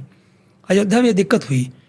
अयोध्या में ये हुआ था कि अगर सरयू नदी का जलस्तर घट जाएगा तो पंप से पानी खींच करके और पैड़ी में डाला जाएगा। उसमें दिक्कत हुई कि बालू आने लगी, सिल्ट जमने लगी पैड़ी में, और पंप से पानी चला करके कितने दिन तक चलाया जा सकता है। गर्मी के दिन में सरयू की धारा काफ़ी दूर चली जाती है और बहुत नहरों बहुत सकरी हो जाती है, पानी कम हो जाता है, तो पैड़ी की योजना सफल नहीं हुई इसलिए। और यही वजह है, आपने अभी सवाल किया कि क्रूज वहाँ चल पाएगा, तो बरसात के दिनों में तो मान लीजिए चल भी जाए, गर्मियों के दिन में तो इतना पानी ही नहीं है कि क्रूज कैसे चलेगा। और क्रूज की दशा तो आपने सुनी होगी कि बनारस से भी क्रूज चलाया गया था, फंस गया था पानी में, और फिर वो चल रहा है नहीं चल रहा है। जबकि बनारस में तो नदी का पार्ट बहुत चौड़ा है, बहुत चौड़ा है, गंगा नदी। इसके बाद भी वहाँ अटक गया था, पानी इनफ नहीं था, ज़्यादा जितना चाहिए उसके लिए उतना पानी नहीं था। तो हमारी नदियाँ शायद इस लायक नहीं हैं कि उनमें क्रूज चलाए जाएं। ये कुछ ओवर एंथुजियाज्म में चीज़ें हो नई चीज़ करने के लिए, अति उत्साह, काफ़ी कुछ ऐसा हुआ कि एक नयापन महसूस हो कि ये आज तक नहीं हुआ था, हम इसको कर रहे हैं। सरकार ने कुछ ये दृष्टिकोण भी रखा करने के लिए। अगर आप अहमदाबाद गए हो तो साबरमती के साथ भी कुछ बहुत सारे इस तरह के उपयोग हुए, वो भी कुछ खास सफल नहीं हुए। वहाँ भी क्रूज व्रूज चला था, प्लेन लैंड किया था पानी में, और क्या क्या हुआ था, प्रधानमंत्री ने खुद किया था। हाँ। लेकिन वो मेरे ख्याल से यात्रियों के लिए नहीं हो पाया। प्रधानमंत्री ने खुद किया था, एक हेलीकॉप्टर था जो पानी पे और हवा में दोनों एक साथ चल रहा था, लेकिन वो शायद पब्लिक के लिए नहीं हो पाया। हाँ, वो नहीं चला। तो ये जो खासकर हमारी नदियां हैं, हमारे पहाड़ हैं, उनको बचा के रखना है, उनके साथ अपने आकांक्षाओं को इस तरह से नहीं ऐड कर देना है कि पता चला वो उसके साथ हम लोग कोई बुरा कर दें। अब कोई योजना अगर नदियों के स्वास्थ्य को देख के की जाए कि नदी की भौगोलिक स्थिति क्या है, जाड़े के दिन में कितना पानी रहता है, गर्मी के दिन में कितना रहता है, तो वो तो सफल हो सकता है। लेकिन जो नदियाँ बरसात में ही खाली नदी दिखाई पड़ती हैं, बाकी सिमट जाती हैं, तो वहाँ पर्यटन कैसे विकसित किया जा सकता है। अब अयोध्या की बात आपने किया, अयोध्या में जितने घाट बनाए गए हैं वो गर्मी के दिन में वहाँ से नदी लगभग 300-400 मीटर चली जाती है दूर, तो वहाँ जाके लोग नहाते हैं, वहाँ से जल ले आते हैं वहाँ, और पंडा पुजारी लोग यहाँ अपना दुकान लगाए बैठे रहते हैं, इतनी दूर आना पड़ता है, तो तकलीफदेह हो जाता है। और बरसात में क्या होता है कि अभी 1 हफ्ता पहले की बात है, सरकार ने एक पार्किंग बना रखी है अयोध्या में धर्मपथ पर गाड़ियों को रोकने के लिए। अयोध्या में अभी भी फ्रिक्वेंटली ये नहीं हो सकता कि आप एक सिरे से गाड़ी लेकर घुसें तो आपको अयोध्या पार करने मिल जाएगा, पुलिस आपको रोक सकती है जगह जगह पे, कहीं भी गाड़ी खड़ी कर देगी कि यहाँ से आप उतरिए और किसी और साधन से आप जाइए। पार्किंग बनाई गई थी, वो पार्किंग पानी में डूब गई। अच्छा, हाँ, तो वो तो पानी की जगह होगी तभी डूब गई होगी। वो नदी का जलस्तर बढ़ा तो पानी वहाँ तक पहुँच गया। ये सोचा नहीं गया था। ये पहले सोचा, हमने कहा ना कि इस तरह सोचा नहीं गया। काफ़ी काम यहाँ जल्दबाजी में हुए, काफ़ी काम ये हुए। जो काम कायदे से धीरे धीरे करके 5-7 साल 8 साल में होना था, उसको 1 साल और 1.5 साल में निपटाया गया है। हाँ, इसीलिए हमने कहा कि काम बहुत बढ़िया थे, काम अच्छे शुरू किए गए, उनको समय नहीं मिल पाया पूरा होने के लिए, जल्दबाजी की गई और इस जल्दबाजी का खमियाजा भोगना पड़ रहा पब्लिक को। यानी इतना पैसा भी लगा। हाँ। और मतलब आम आदमी का टैक्स का पैसा भी लगा और अदरवाइज भी समाज का भी पैसा लगा। टैक्स का ही पैसा है सब, सरकार जितने काम करवा रही है वो आम आदमी का ही पैसा है, टैक्स का ही है। दूरअंदेशी बहुत ज़रूरी होती है। अगर दूरदृष्टि ना हो और पर्याप्त समय ना दिया जाए हाँ, तो योजनाएं कितनी बुरी तरह विफल हो सकती विफल हो हैं। जाती हैं। अब 13 किलोमीटर सड़क 850 करोड़ में बनाई गई। 13 किलोमीटर 850 करोड़ में। करोड़ 13 किलोमीटर। तो 1 किलोमीटर कितने का पड़ा? अरे बाप रे बाप, ये तो बहुत बड़ी कॉस्ट है। ये सिर्फ सड़क बनाई गई, जो बीच में डिवाइडर बना करके उसका ब्यूटिफिकेशन किया गया, उसमें पेड़ लगाए गए, उसमें लाइटें लगाई गई, बड़े बड़े खंभे लगाए गए, डिस्प्ले लगाया गया, उन सब का बजट अलग से है।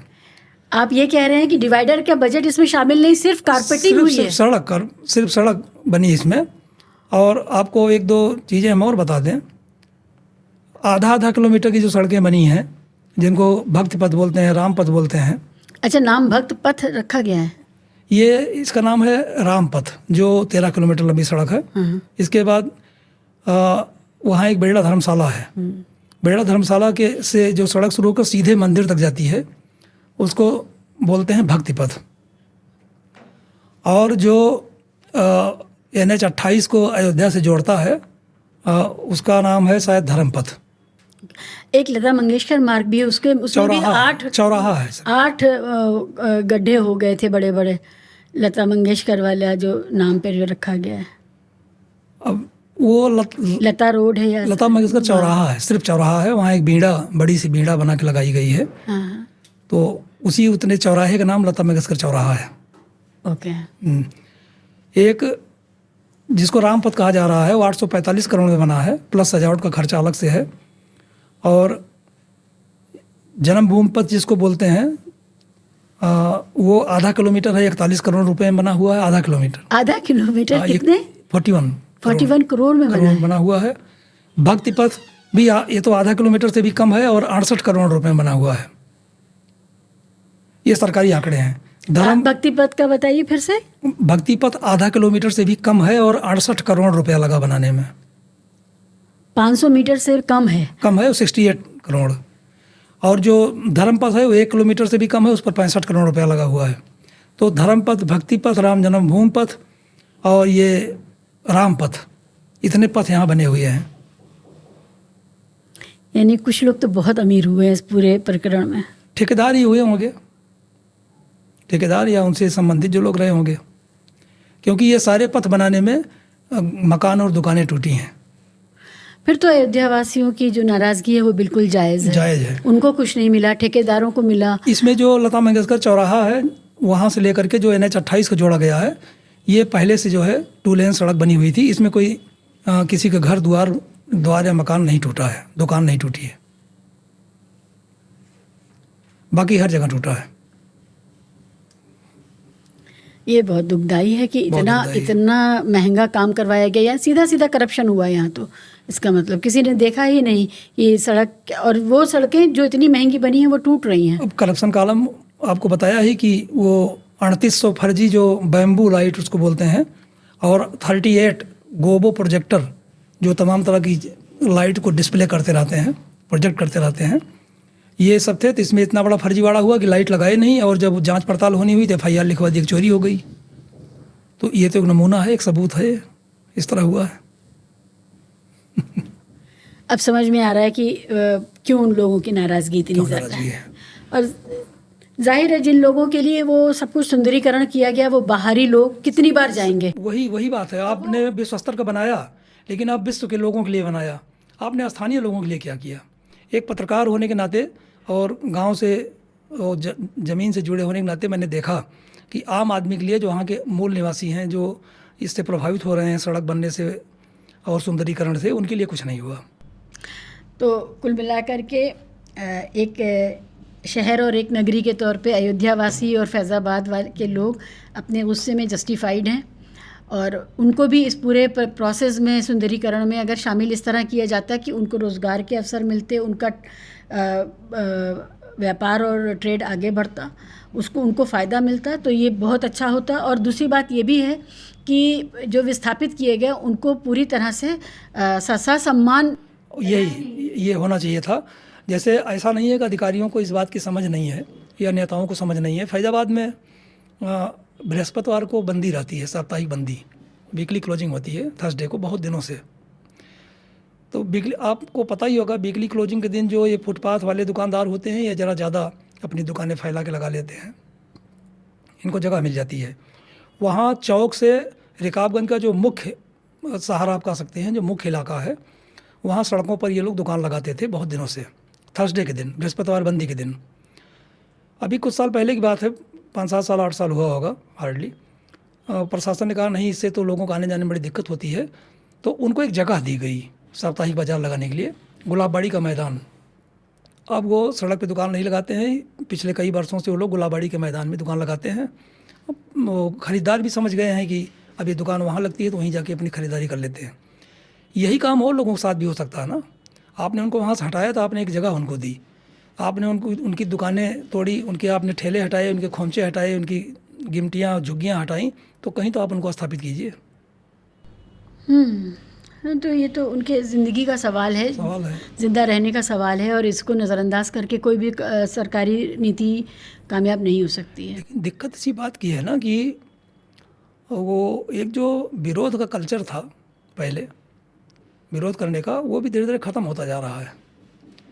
ख़त्म ऐसे होता जा रहा है कि उनकी आवाज़ उठाने वाला, उनको नेतृत्व देने वाला कोई नहीं दिखाई पड़ता। मैं पूरे देश की बात कर रहा हूँ, सिर्फ अयोध्या की बात नहीं कर रहा हूँ। आप ये कह रहे हैं कि कोई संगठन सामने नहीं आया, कोई नेता सामने नहीं आया, कोई संगठन सामने नहीं आया। तो विपक्ष क्या कर रहा था? कांग्रेस और समाजवादी पार्टी और बसपा, ये सब क्या कर रहे थे? विपक्ष अब ज़मीन पे कितना उतरता है?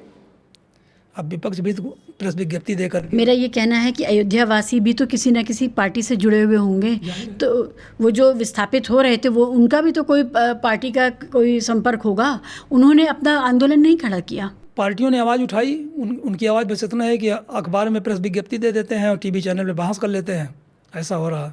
बाकी कुछ ठोस हुआ नहीं, दिखाई नहीं पड़ा कुछ कि किसी पार्टी ने कोई इकट्ठा करके धरना, प्रदर्शन और मार्च निकाला हो, कुछ किया हो, ऐसा तो कभी हुआ नहीं। यानी जनता हमारी पर्याप्त राजनीतिक नहीं है और अपने जनतांत्रिक अधिकारों को नहीं जानती है। इस वजह से भी ये आपको लगता है कि ये हो पा रहा है? थोड़ा लीक से हटकर बात हो जाएगी, प्रसंग से हटकर हो जाएगी, लेकिन कहना जरूरी इसलिए है कि वो जो संघर्ष वाला जज्बा, संघर्ष वाला मादा होता था शुरू से, जब हम स्कूल जाते थे घर से निकल के, अब वो नहीं रहा, ख़त्म हो गया। जो साधन संपन्न है उनकी बात मैं नहीं कर रहा हूँ, जिनके पास बहुत कम साधन हैं, झुग्गी झोपड़ी में रहने वाले या गांव में रहने वाले जिनके पास कम साधन है, वो भी अपने बच्चे को अब यूनिफॉर्म पहनाते हैं, बैग लटकाते हैं पीठ पर, उसमें पानी की बोतल रख देते हैं, टिफ़िन रख देते हैं और गाड़ी आती है उनको ले जाती है। मैं अपनी बात बताता हूँ, हम लोग जब पढ़ते थे प्राइमरी स्कूल में तो तख्ती लेकर जाते थे पढ़ने, और तख्ती से पढ़ते भी थे, तख्ती से खिलवाड़ भी करते थे, तख्ती से झगड़ा भी कर लेते थे, मारपीट भी करते थे। घर से पैदल निकल जाते थे, और चाहे गर्मी हो, चाहे बरसात हो, चाहे जाड़े का दिन हो, तो एक जूझने का मादा जो है शुरू से बना रहता था कि तकलीफ़ पड़ेगी तो झेल लेंगे। पसीना आता है, पसीने से दिक्कत नहीं थी। हाँ, और कीचड़ में गिर जाएंगे तो कोई बात नहीं है, कीचड़ सहित स्कूल चले जाएंगे या कीचड़ सहित घर चले आएंगे। झगड़ा करेंगे, वो हमारा कपड़ा फाड़ देगा, हम उसका फाड़ देंगे, कोई बात नहीं है। एक आदत बनती जाती थी, डेवलप होती रहती थी। अब वो नहीं है बहुत वर्षों से। मुझे याद है जब मैं पत्रकारिता में नया नया आया, 79-80 की बात होगी, तो उस वक्त हमारे स्थानीय तमाम नेता होते थे जो थाने का घेराव कर लेते थे। जनता की समस्या को लेकर के वो एक हफ्ता पहले ऐलान कर देते थे कि फला तारीख को थाने का घेराव किया जाएगा। जनता आती थी इनके साथ, 1000, 2000, 3000, 4000 भीड़ आती थी, थाना घेर लेते थे, थाने को बंधक बना लेते थे। अधिकारी जाते थे, उनकी बात सुनते थे, सड़क जाम कर देते थे, सड़क पे चिलचिलाती हुई धूप में सड़क पे ऐसे बैठे रहते थे घंटों, जब तक अधिकारी नहीं आते थे। अब नहीं दिखाई पड़ता। अब वो पब्लिक रह गई। पब्लिक होती तो नेता तो निकल ही आते, पब्लिक नहीं रह गई अब उस तरह से, वो मादा ही खत्म हो गया। पब्लिक अपने दुखों में भी एकजुट होकर के सामने नहीं आ पा रही है। एकजुट, आपने जो शब्द इस्तेमाल किया कि एकजुट नहीं हो पा रही है, एकजुट नहीं हो रही। दूसरे के दुख से लोग कम दुखी हो रहे हैं। पहले आखिर गरीबों की को नेतृत्व कौन देता था? हमेशा अमीर आदमी ही लड़ाई लड़े हैं गरीबों की। गरीबों की सारी लड़ाई, चाहे अपने देश की बात करें चाहे दुनिया की बात करें, अमीर ही लड़ते आए हैं। गरीब अपनी लड़ाई कहाँ लड़ सकता है? वो तो रोजी रोटी के चक्कर से ही छुट्टी नहीं पाता। आप उसको 2 दिन कहेंगे काम बंद करके साथ में आ जाओ तो बच्चे भूखों मर जाएंगे उसके। तो गरीबों की लड़ाई तो अमीर ही लड़ते रहे हैं। लेकिन अब ये सिलसिला भी पहले जैसा नहीं रहा। जनता बदली है, जनता बदली है, परिस्थितियाँ बदली हैं। सबको अपना अपना देखना है। अब कोई किसी के लिए खड़ा नहीं हो रहा किसी के लिए। और इस बात के उदाहरण तो रोज़ आपको दिखाई पड़ रहे हैं, चाहे सोशल मीडिया पर चाहे टीवी चैनल्स पे, कि एक्सीडेंट हो गया, लोग रील बनाते हैं खड़े होकर। वो एम्बुलेंस को नहीं बुलाएंगे, पुलिस को नहीं खबर करेंगे। उज्जैन में तो बलात्कार हो रहा था, लोग रील बना रहे थे। वो ज़रा कॉम्प्लिकेटेड इशू है। आपने विस्तार से पता नहीं उस घटना को देखा कि मैं पढ़ने की हिम्मत ही नहीं हो पाती। जो जब अवॉइड करते हैं तो भी वो आंखों के आगे इतना आता है कि वो घुसा जा रहा है हमारे अंदर। हर रोज़ की इतनी घटनाएं हैं। अभी ब्रिगेडियर की बेटी जो खुद वकील है और जो अपने बॉयफ्रेंड के साथ थी या मंगेतर के साथ वो थी, भी बड़ा अधिकारी आर्मी में, उसके साथ थाने के अंदर हो गया। तो अब उसके साथ थाने के अंदर हुआ। और मध्य प्रदेश में ज़्यादा हो रहा है। नहीं, वो जो सेना के 4 लोग गए थे उसमें 2 जेंट्स 2 लेडीज थी, जो बलात्कार हो गया था। दूसरी घटना है। तो ये आपने जो उज्जैन वाली बात बताई, मैंने और सोर्सेज से खबरें पता की और चैनल पे अखबारों में पढ़ी, वहाँ लोकल अखबारों को भी सर्फ करके पढ़ा मैंने। वो कबाड़ बीनने बटोरने का काम करते थे वो दोनों, और एक साथ ही दोनों रहते थे और शराब पिए थे दोनों।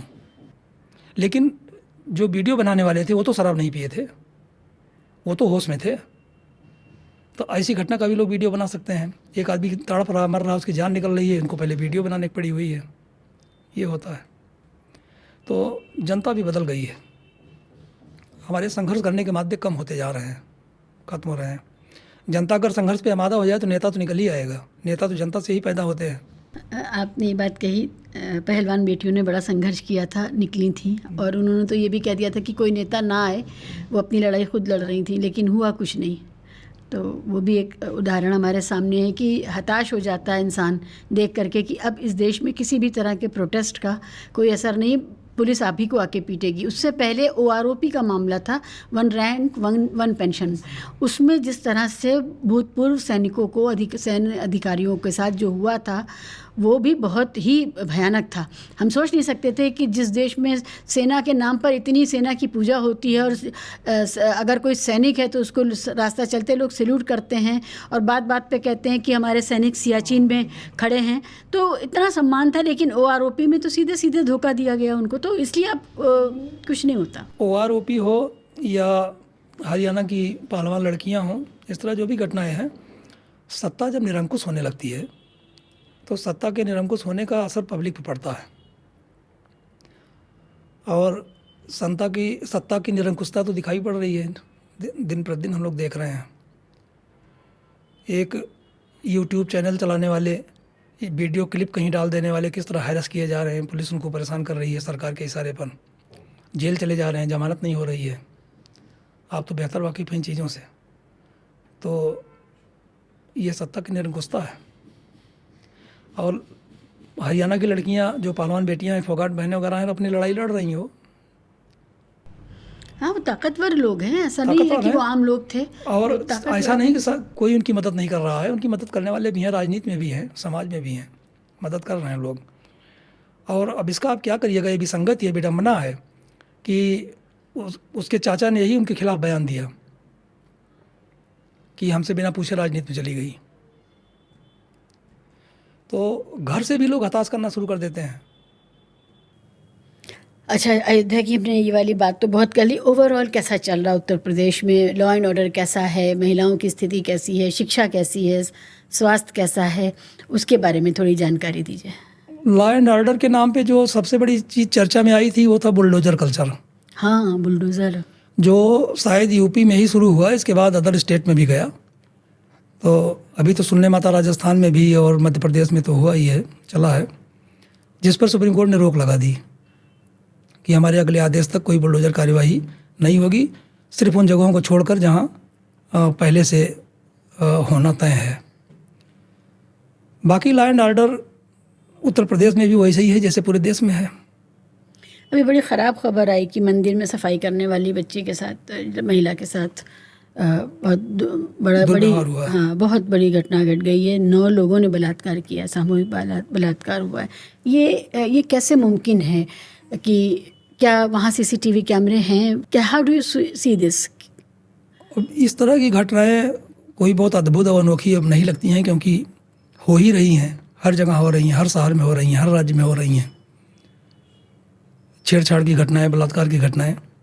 और अयोध्या जैसे शहर जो हैं वो वैसे ही हैं जैसे देश के और धार्मिक शहर आप उनमें गिनती कर लीजिए, चाहे वो बनारस हो, चाहे हरिद्वार हो, चाहे मथुरा हो, वृंदावन हो, जिस तरह धार्मिक स्थान है। तो एक एक मंदिर में मैंने देखा है, मैं हरिद्वार का जिक्र करना चाहूँगा, एक एक मंदिर में 300 कमरे, 400 कमरे हैं, 250 कमरे हैं, 200 कमरे हैं, और वो यात्रियों को रुकने के लिए हैं। वो होटल की तरह वो लोग चलाते हैं उसको। और मेरे ख्याल से होटल का रजिस्ट्रेशन में जिस तरह दिक्कत अड़चन या टैक्स वगैरह होता हो शायद उनको ना पड़ता हो, क्योंकि वो आश्रम के नाम पे चलाते हैं। अयोध्या में भी वही हाल है।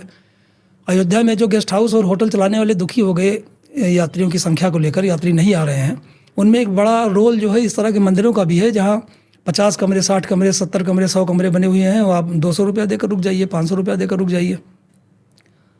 इस तरह जहाँ पर है वहाँ सफाई कर्मी भी होंगे, वहाँ सारे मजदूरी करने वाले होंगे, सारे लोग होंगे, स्टाफ वाले होंगे। तो इस तरह की घटना तो होगी ही, स्वाभाविक है। उसको सिर्फ धार्मिक स्थान से जोड़कर नहीं देखा जाना चाहिए, वो कहीं भी। मैं समझ गई। हाँ। वो तो एक पूरी व्यवस्था है रुकने रुकाने की, ठहरने की। तो बल्कि आप ऐसे समझिए कि इस मामले में अयोध्या ठीक है। बाकी दुनिया, देश की खबरें जब हम लोग देखते पढ़ते हैं तो अयोध्या में क्राइम का रेट वो नहीं है जो और जगह पे है। अयोध्या शांत है, और इस दृष्टिकोण से देखें तो अयोध्या साफ़ सुथरी है। बहुत राहत की बात। हाँ, ये राहत की बात है। बहुत। और सिर्फ अयोध्या नहीं, फैजाबाद भी। अब कुछ छिटपुट घटनाएं तो होती हैं उन घटना, क्योंकि वो मानव प्रवृत्ति है, उसको कोई रोक नहीं सकता है। लेकिन बाकी अयोध्या और फैजाबाद शांत है। हाँ, मगर बाकी उत्तर प्रदेश में बहुत घटनाएं ऐसी हो रही हैं जो बहुत चिंता की बात है। आप लोग तो रिपोर्ट भी कर रहे हैं, लिख भी रहे हैं। उत्तर प्रदेश में चूंकि बड़ा प्रदेश है, जनसंख्या बहुत ज़्यादा है, तो किसी प्रदेश में 10 घटना हो रही है, उत्तर प्रदेश में 15 हो रही है, तो उसको हम यह नहीं कह सकते कि उत्तर प्रदेश में बहुत ज़्यादा हो रही है, क्योंकि वो 5 करोड़ का आबादी वाला प्रदेश है, तो उत्तर प्रदेश 20-22 करोड़ की आबादी वाला प्रदेश है। सही। तो इस लिहाज से कुछ घटनाएं ज़्यादा हो रही हैं तो नहीं कह सकते। लेकिन कुछ ऐसा हमें नहीं लगता कि जो दूसरे प्रदेश में ना हो रहा हो उत्तर प्रदेश में हो रहा हो, ऐसा नहीं है। ओवरऑल जो क्राइम हर जगह हो रहा है, लगभग उसी तरह क्राइम उत्तर प्रदेश में भी है।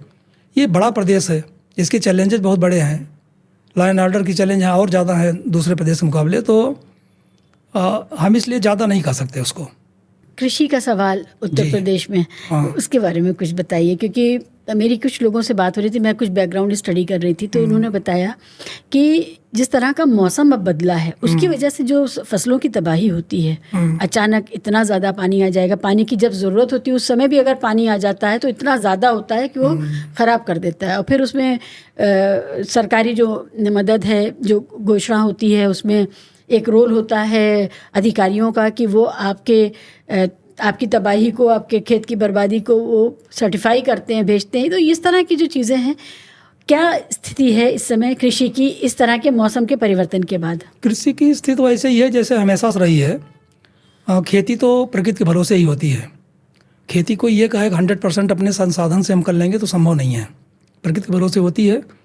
और परिस्थितियाँ इतनी विकट हैं कि और प्रदेश इतना बड़ा है कि एक तरफ सूखा डिक्लेयर होता है तो एक तरफ बाढ़ से लोग परेशान रहते हैं। 2-3 दिन पहले, परसों नरसों की बात है, शायद इलाहाबाद में इतना पानी बरसा कि लोगों को घरों में घुस गया, सड़कें बंद हो गई, गाड़ियाँ डूब गईं, और फैजाबाद में एक बूंद पानी नहीं बरसा। बल्कि फैजाबाद का जो इलाका है, फैजाबाद का, अम्बेडकर नगर का, गोंडा का, बस्ती का, यहाँ तो बरसात ही कम हुई है। किसान परेशान है, रो रहे हैं, अपने संसाधनों से जो है खेत भर रहे हैं बार बार। तो जब बार बार खेत भरना पड़ता है तो लागत बढ़ती चली जाती है किसान की, और लागत बढ़ने का मतलब हो गया उसका मुनाफा कम हो जाता है, जो कुछ मुनाफा उसका होना है। तो ये चैलेंजेज हैं खेती के सामने, और खेती के लिए अलग से कुछ नहीं हुआ है। खेती पारंपरिक ढंग से जो हो रही है वही हो रही है। सरकार किसानों को किसान सम्मान निधि देती है, यही एक नई बात हुई है। बाकी खाद के दाम बढ़ जाते हैं, उर्वरक के दाम बढ़ जाते हैं, कीटनाशक के दाम बढ़ जाते हैं, बीज के दाम तो पूछिए मत, कुछ भी ले लेते हैं बीज के दाम, क्योंकि प्राइवेट कंपनियां ही बीज सप्लाई करती हैं, सरकारी बीज की सप्लाई ना के बराबर है। तो इस तरह किसान की लागत बढ़ती चली जाती है और मुनाफा उसका घटता चला जाता है। सबसे बड़ा संकट जो ये है कि जोत वाली जो ज़मीन है, खेती करने योग्य जो ज़मीन है, इसको जोत वाली ज़मीन बोलते हैं, वो कम होती जा रही है। वो कम कई कारण से हो रही है। एक तो कारण उसके पीछे है कि बंटवारा, किसी परिवार में समझ लीजिए 1 हेक्टेयर ज़मीन थी, बंटवारा हो गया 2 भाइयों में, आधे हेक्टेयर हो गई, उनके बच्चों में बंटवारा हो गया, तब वो ज़मीन इतनी नहीं बचती कि उस पर खेती करके कोई गुजर बसर कर ले। ऐसे किसानों की संख्या बहुत ज़्यादा है जो खाली अपने खाने भर को पैदा कर पाते हैं मुश्किल से। तो उनके सामने ये समस्या बहुत ज़्यादा रहती है कि बाकी खर्चे के लिए क्या करें वो। मैंने अभी कुछ देर पहले चर्चा की थी कि जो नरेगा योजना चली थी केंद्र सरकार की, उसमें उनको राहत मिल जाती थी, 100 दिन का रोज़गार उनको मिल जाता था, और परिवार में 2-3 लोग काम करने वाले हैं तो सबको रोज़गार मिल जाता था। तो उधर से सरकार ने कटौती की है। दूसरे यही लोग पलायन करते हैं। खेती में कुछ अगर ज़मीन पर्याप्त नहीं है तो जो 2 मुख्य फसल होती है, धान की और गेहूं की, इसकी बुआई करने के बाद किसान के पास एक महीने, 1.5 महीने, 2 महीने का ऐसा समय रहता है कि उसको कुछ नहीं करना रहता खेती में। खेती जब तैयार हो, फसल तैयार होगी तो कटाई होगी, इस समय में वो बाहर चला जाता है दूसरे राज्यों में, जहाँ उसको रोज़गार, चाहे मजदूरी करना हो, चाहे रिक्शा चलाना हो, कुछ भी करना हो, चले जाते हैं। वो वाजिब बदस्तूर जारी है। नरेगा के ऊपर बताइए, बहुत से लोग उसका मजाक उड़ाते हैं कि ये कुछ भी नहीं है, ये बेवकूफ़ी की बात है, ये पैसा बर्बाद किया जा रहा है। बहुत से लोग उसको ज़रूरी समझते हैं और उससे पलायन रुका है ये मानते हैं। मजाक तो इस सरकार ने भी उड़ाया था, जब सरकार केंद्र में बदली थी, इसने कहा था कि नरेगा कोई ज़रूरत नहीं है, लेकिन बंद नहीं किया आज तक। कटौती किया बजट में, बंद नहीं किया। नरेगा के तहत जो काम करवाए जाते हैं, क्या वो जनोपयोगी काम नहीं होते हैं? कैसा काम होता है उसमें? वो एक तो सार्वजनिक काम होते हैं, जैसे गांव है तो गांव में संपर्क मार्ग की पटाई है, तालाब की सफाई करनी है, जिसको आप पब्लिक प्लेस कह सकती हैं, उसका काम होता है। बीच में सरकार ने एक संशोधन भी कर दिया था कि गांव सभा अगर चाहे तो किसानों के खेतों में भी इनसे काम करवा सकती है, ताकि किसान की कुछ पैसे की बचत हो। तो वो शुरू भी हुआ, कुछ हुआ भी, लेकिन बजट कम हो गया। कम क्या, ना के बराबर हो गया बजट, तो नरेगा का काम ही लगभग ठप है। अब तो वही है कि जो संपर्क मार्ग हैं, जो चक्रोड हैं, जो नालियां हैं, जो खड़ंजे हैं, जो तालाब है, इसी की मरम्मत हो जाए, इसी की साफ़ सफाई हो जाए, रख रखाव हो जाए। और नरेगा ने काम किया था, नरेगा ने पलायन को रोका था। खास करके आप देखिए कोरोना में जब अचानक से लॉकडाउन जैसा लागू हो गया था और लोग पलायन कर दिए थे, जो बाहर काम कर रहे थे वो भाग भाग के अपने घर वापस आने शुरू हो गए थे, तो उनको नरेगा ने बड़ी मदद की थी। नरेगा ने रोज़गार दिया उनको। तो बहुत शुक्रिया आपका। आप अयोध्या से यहाँ तशरीफ़ लाए, पत्रकार हैं, इतने सालों का तजुर्बा है, उत्तर प्रदेश को और देश को आपने बदलते हुए देखा है। उस लिहाज से मैं बात करना चाहती थी कि अयोध्या में नया क्या हो रहा है, किस तरह से जीवन प्रभावित हुआ है, किस तरह से लोगों की ज़िंदगियों के ऊपर अच्छा या बुरा कैसा असर पड़ा है। बहरहाल बहुत बड़ी घटना है राम मंदिर का निर्माण, और उससे हमें उम्मीद है कि उससे एक ख़ास तरह की इकॉनमी पैदा हो और लोगों के जीवन में फ़र्क पड़े, और जो स्थानीय लोग हैं उनको रोज़गार मिले, उनके जीवन को फ़र्क पड़ना चाहिए। नहीं, फ़र्क पड़ा है, लेकिन वो अभी समय लगेगा उसका असर दिखने में। अभी कितना दिन हुआ मंदिर के प्राण प्रतिष्ठा को, और इन सारी चीज़ों को जिन पर चर्चा हम लोगों ने की है, इनको शुरू हुए अभी साल भर भी नहीं हुआ है। अभी मंदिर निर्माण भी पूरा नहीं हुआ है, वो तो अधूरा है ही। एक शंकराचार्य गए हैं कल, वो दर्शन करने नहीं गए, उन्होंने कहा अधूरा मंदिर है, मैं दर्शन करने नहीं जाऊंगा। हाँ, ये भी एक धारा है जो कहते हैं कि अधूरे मंदिर। कोई शंकराचार्य नहीं आया। हाँ, कोई शंकराचार्य नहीं। उन्होंने कहा कि अधूरे मंदिर में प्राण प्रतिष्ठा नहीं होनी चाहिए, अधूरे मंदिर में दर्शन नहीं करना चाहिए। तो और मंदिर अधूरा है, मंदिर भी बनने में समय भी लगेगा। तो लेकिन जिन सारी चीज़ों की जो अयोध्या में शुरू की गई, चाहे इकोनॉमिक लिहाज से, चाहे पर्यटन के लिहाज से, चाहे निर्माण के लिहाज से। ये अभी कितना समय हुआ है इसमें, अभी समय बाकी है, जी। काम हो रहा है, काम हो रहा है। उम्मीद करते हैं कि इसका अच्छा फल दिखाई पड़ेगा। बिल्कुल, यही उम्मीद करते हैं कि इसका अच्छा फल और दिखाई देगा। खास करके हमारा जो क्षेत्र है अयोध्या का, अवध का, ये खुशहाल होगा, इसका लाभ मिलेगा उसको। जी हाँ, बिल्कुल। और अयोध्या फैजाबाद की संस्कृति तो पहले जैसी ही है, एकदम मस्त है, खुशहाल है, मिलजुल कर रहने वाली है। हाँ, सामाजिक सौहार्द भी बना एकदम हुआ है। बना हुआ है, गांव से लेकर शहर तक। खाली शहर की बात नहीं है, हाँ। गांव की भी बात है। सामाजिक सौहार्द बना हुआ है, कोई तनाव नहीं, कोई झगड़ा नहीं, कुछ नहीं। इस सुखद बात पर हम अपना कार्यक्रम खत्म करते हैं। धन्यवाद आपको। बहुत शुक्रिया।